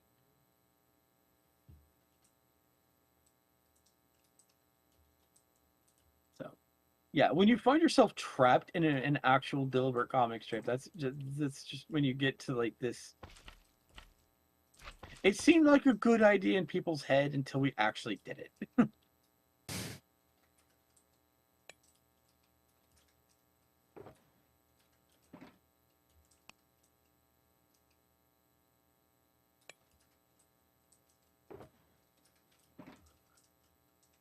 But I mean, I guess that's a lot of things. Is like until people try it, they don't necessarily know what's wrong with the chain of events. Yeah, But that's then fair. once you do it, you should learn from it. You don't repeat it. But then you repeat it, then truly what the heck are you doing? If you're now just repeating the same mistakes.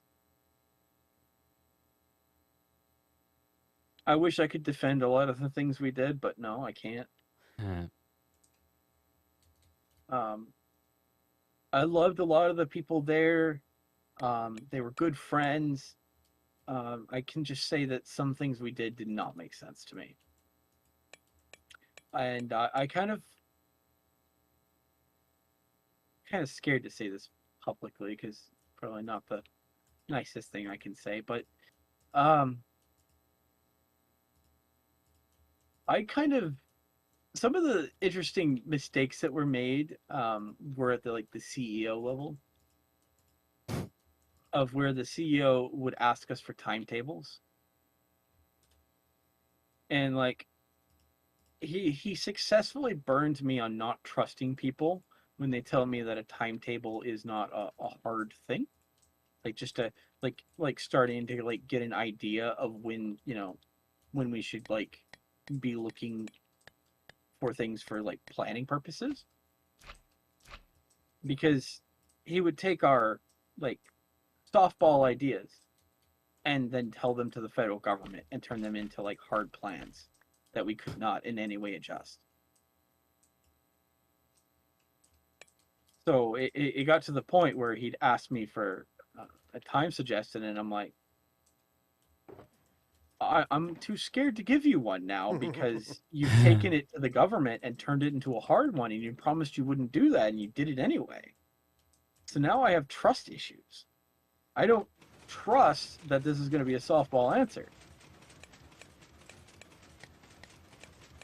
because like you're gonna hold me to a to something in which I don't know the future. I want to help you plan, but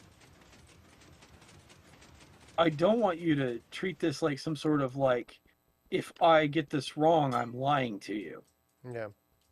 Because this actually turned into, um, we had an employee submit some paperwork, and I gave a time limit that I would have all this paperwork done by a specific date. And my assessment was correct. I didn't initially give a timeline because I asked for a chance to do a couple of them so that I understood how long the process might take. Because I hadn't seen the paperwork yet, and so I didn't have an idea for like how long it would take me to process them. Essentially, I was taking their paperwork and like turning them into forms, and this isn't something I had done. I hadn't looked at them before, so I didn't really have a clear idea on how long it would take. I said, let me do a couple, I'll get back to you, and I'll give you a more firm deadline, because I'll know how long it should take. So I give my deadline, and I complete them by the deadline. Yay. And on the day of the deadline, the person who told me there were no more brought me 400 more. 400 giant documents that he wanted me to make forms of. Which he told me he submitted all of them. So this now turned into one of the people hired by the CEO came up to me and said, Chris, you said it would be done. Well, like new things have been added, but you said it would be done. Why are you putting the entire company in risk? That particular line like really got me. Yeah.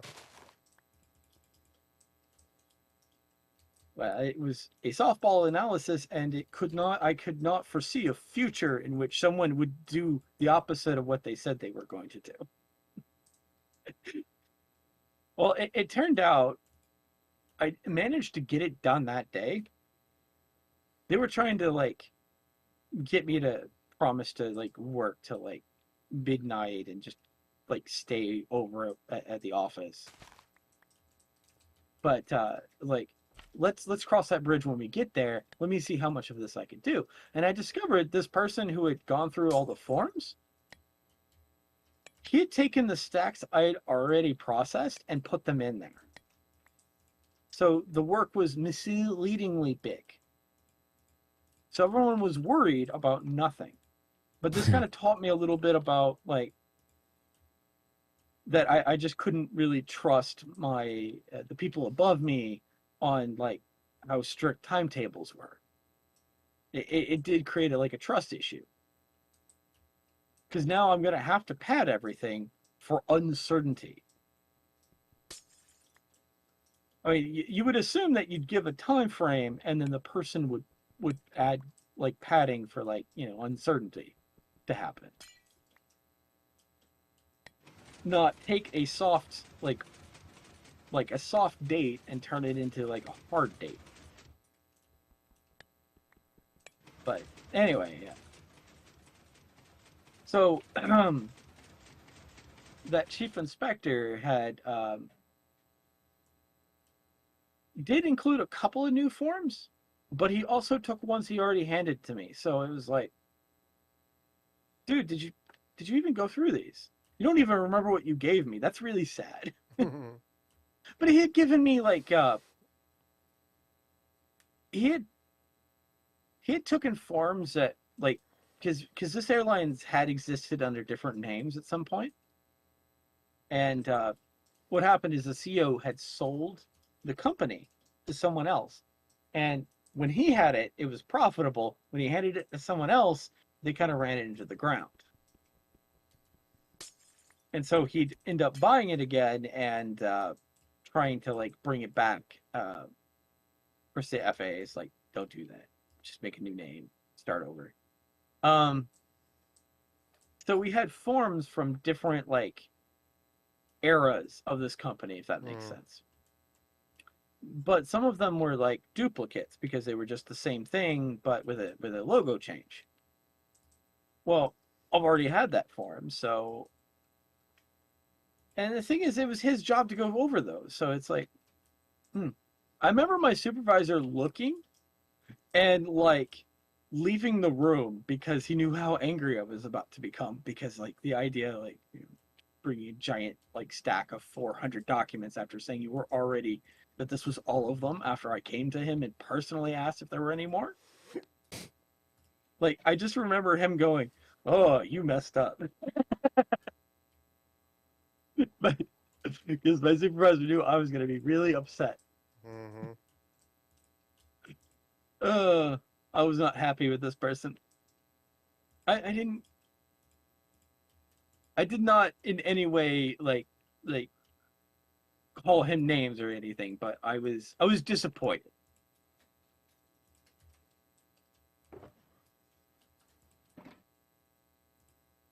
But the thing is, like, I was officially, my position was office manager, but I was also the assistant director of IT, which is weird. I was the I wasn't the webmaster, but I was the one who designed the website. And I was in charge of making the changes to the HTML and the Flash side of the websites. And then the director of IT would be the one who would actually publish it. And generally, I would make any of the changes and then handed them to him, and he would then get it approved. Generally, any changes to the website usually like came from like one of our contractors.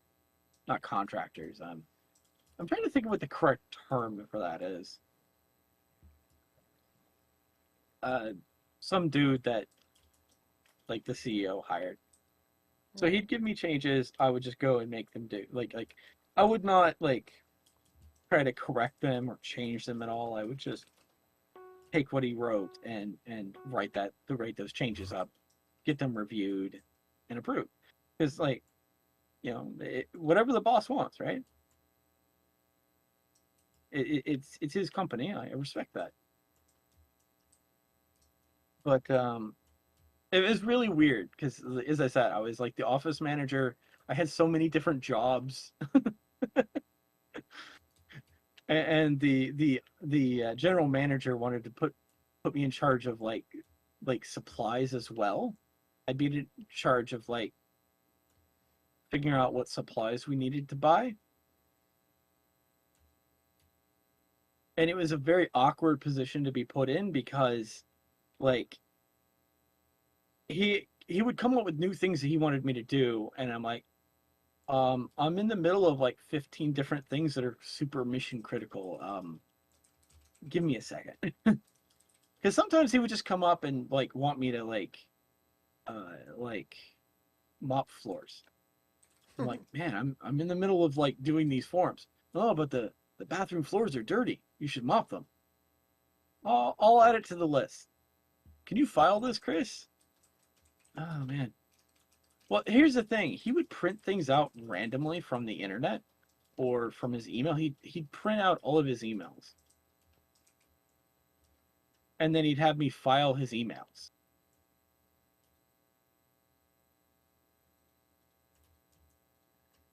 And some of the times they were like coupons or advertisements, and he'd want me to file them in our filing system.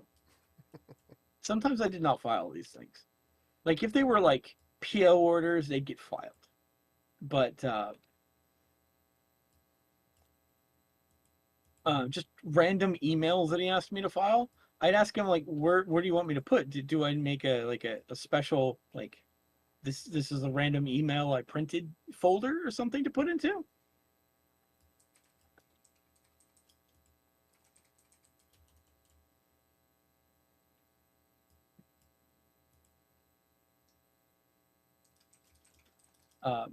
Well, another thing he did is he'd put out like classified information.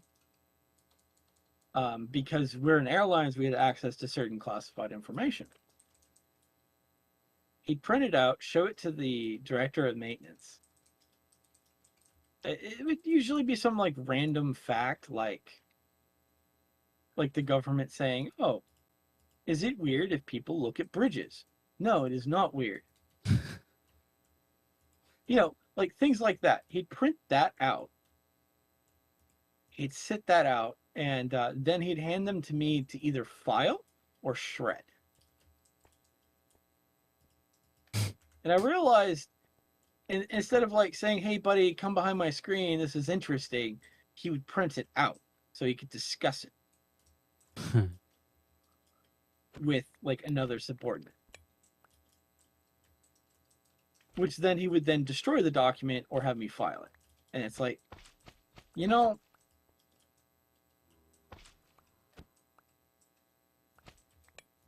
you're kind of making my job a little hard. Making me do extra work here. It's like I don't mind doing this, but like I'm kind of busy. Because like I'd be working on the manual system, I'd be building a form. Never asked me to do things if I was unbusy. When I was unbusy, he usually left me alone, and that's when I got to like start like testing and building things. What's funny is I actually had a localized version of the Hammer editor, which is for like making maps in Half-Life. And now that doesn't seem like that'd be a work-related task. But what I did was I modeled out the office in basic terms and doorways and walkways and everything, exported that to Adobe Illustrator, and made a phone directory that was based on the layout of our office, showing where every person was, their name, their position, and their phone extension.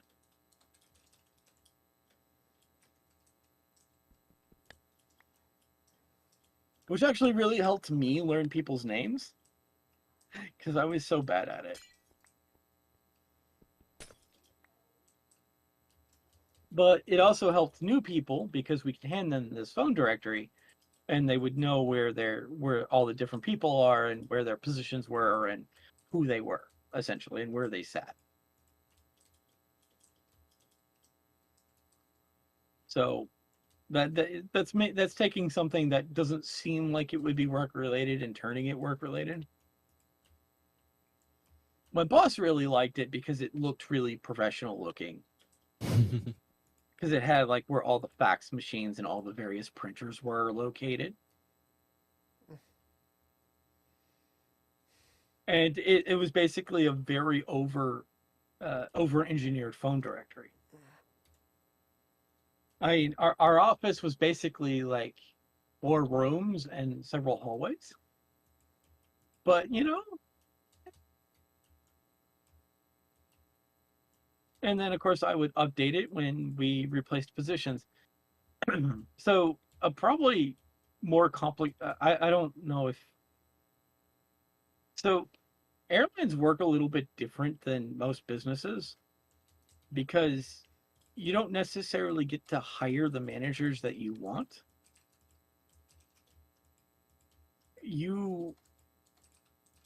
The federal government makes requirements on what that position must be able to do, like qualifications. And then you hire someone, and then you have to take them to the federal government and find out if their requirements match what the government says is okay.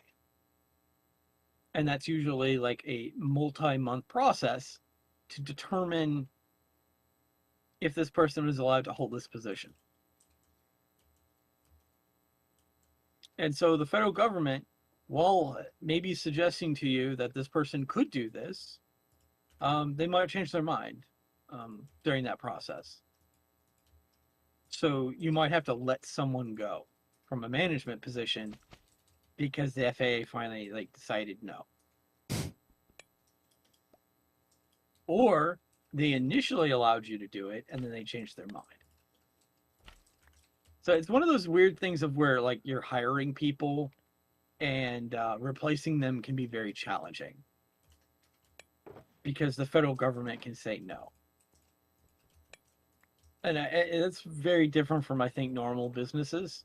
You normally don't need to worry about the federal government telling you no. You're not allowed to have this person as a supervisor. It's slightly awkward. So like when someone like new comes in, you're not sure if you should like be too friendly to them.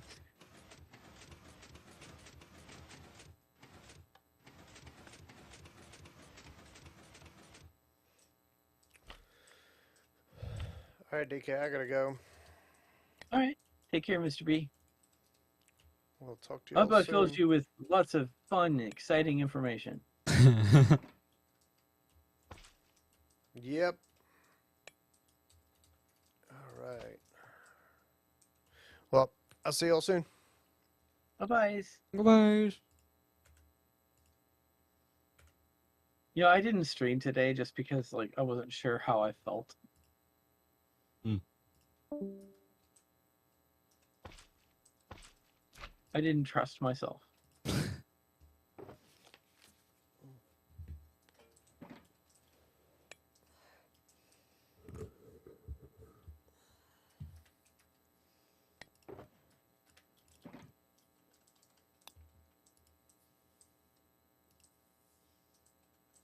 By the way, good news, Rampage. Hmm?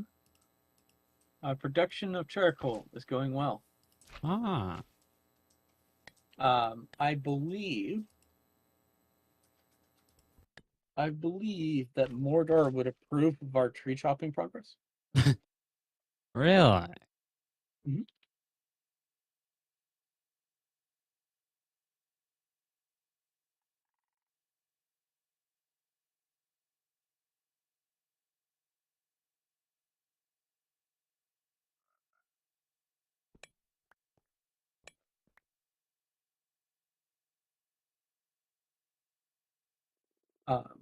It was funny though, is that the general manager loved for me to like, he really wanted me to like mop the entire hangar,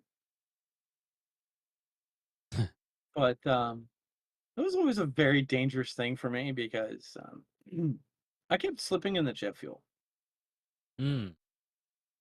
Some of the plane we didn't own any of the hangar space inside the hangar. We only owned the office space. Okay, we had a little bit of hangar space that was ours that had like a single plane, but the rest of the hangar space was someone else's Hmm. to do with. And one of those people had a helicopter that was there for years. And do you know what it did? What its special power was? Not being used ever. Leaking jet fuel. Ah. That's all it did. Every day, just leaking jet fuel. And then they'd add more jet fuel to it, and it would leak again. Why would they add more? Because eventually they wanted to fly it.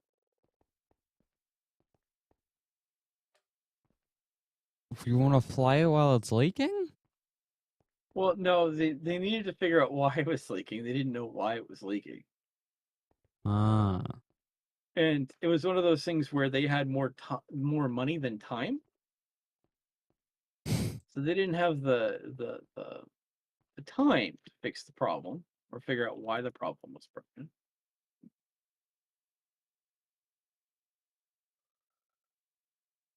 So it was one of those really weird events in which this helicopter spent years in this hangar not doing anything other than leaking jet fuel.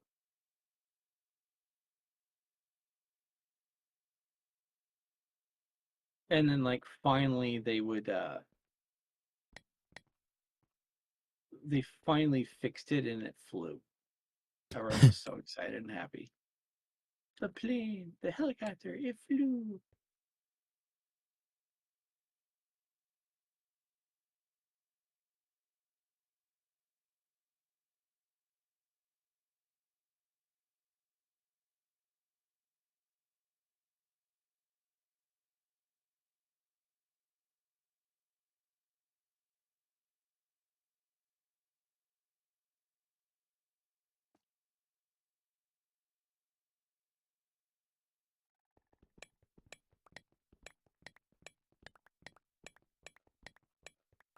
Well, DK, I think I will also be leaving That's fair.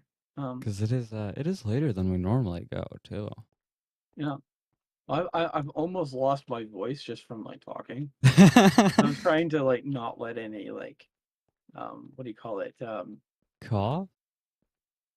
I was trying to prevent any white noise of just no one talking. Hmm. Well, And then I went in story mode and I apologize for that. yeah, no, you're good. If there was no DK story, it would just be silence. This is true. But yeah. Well, everybody, I hope you have enjoyed. If you have, please slap like, subscribe, and goodbye.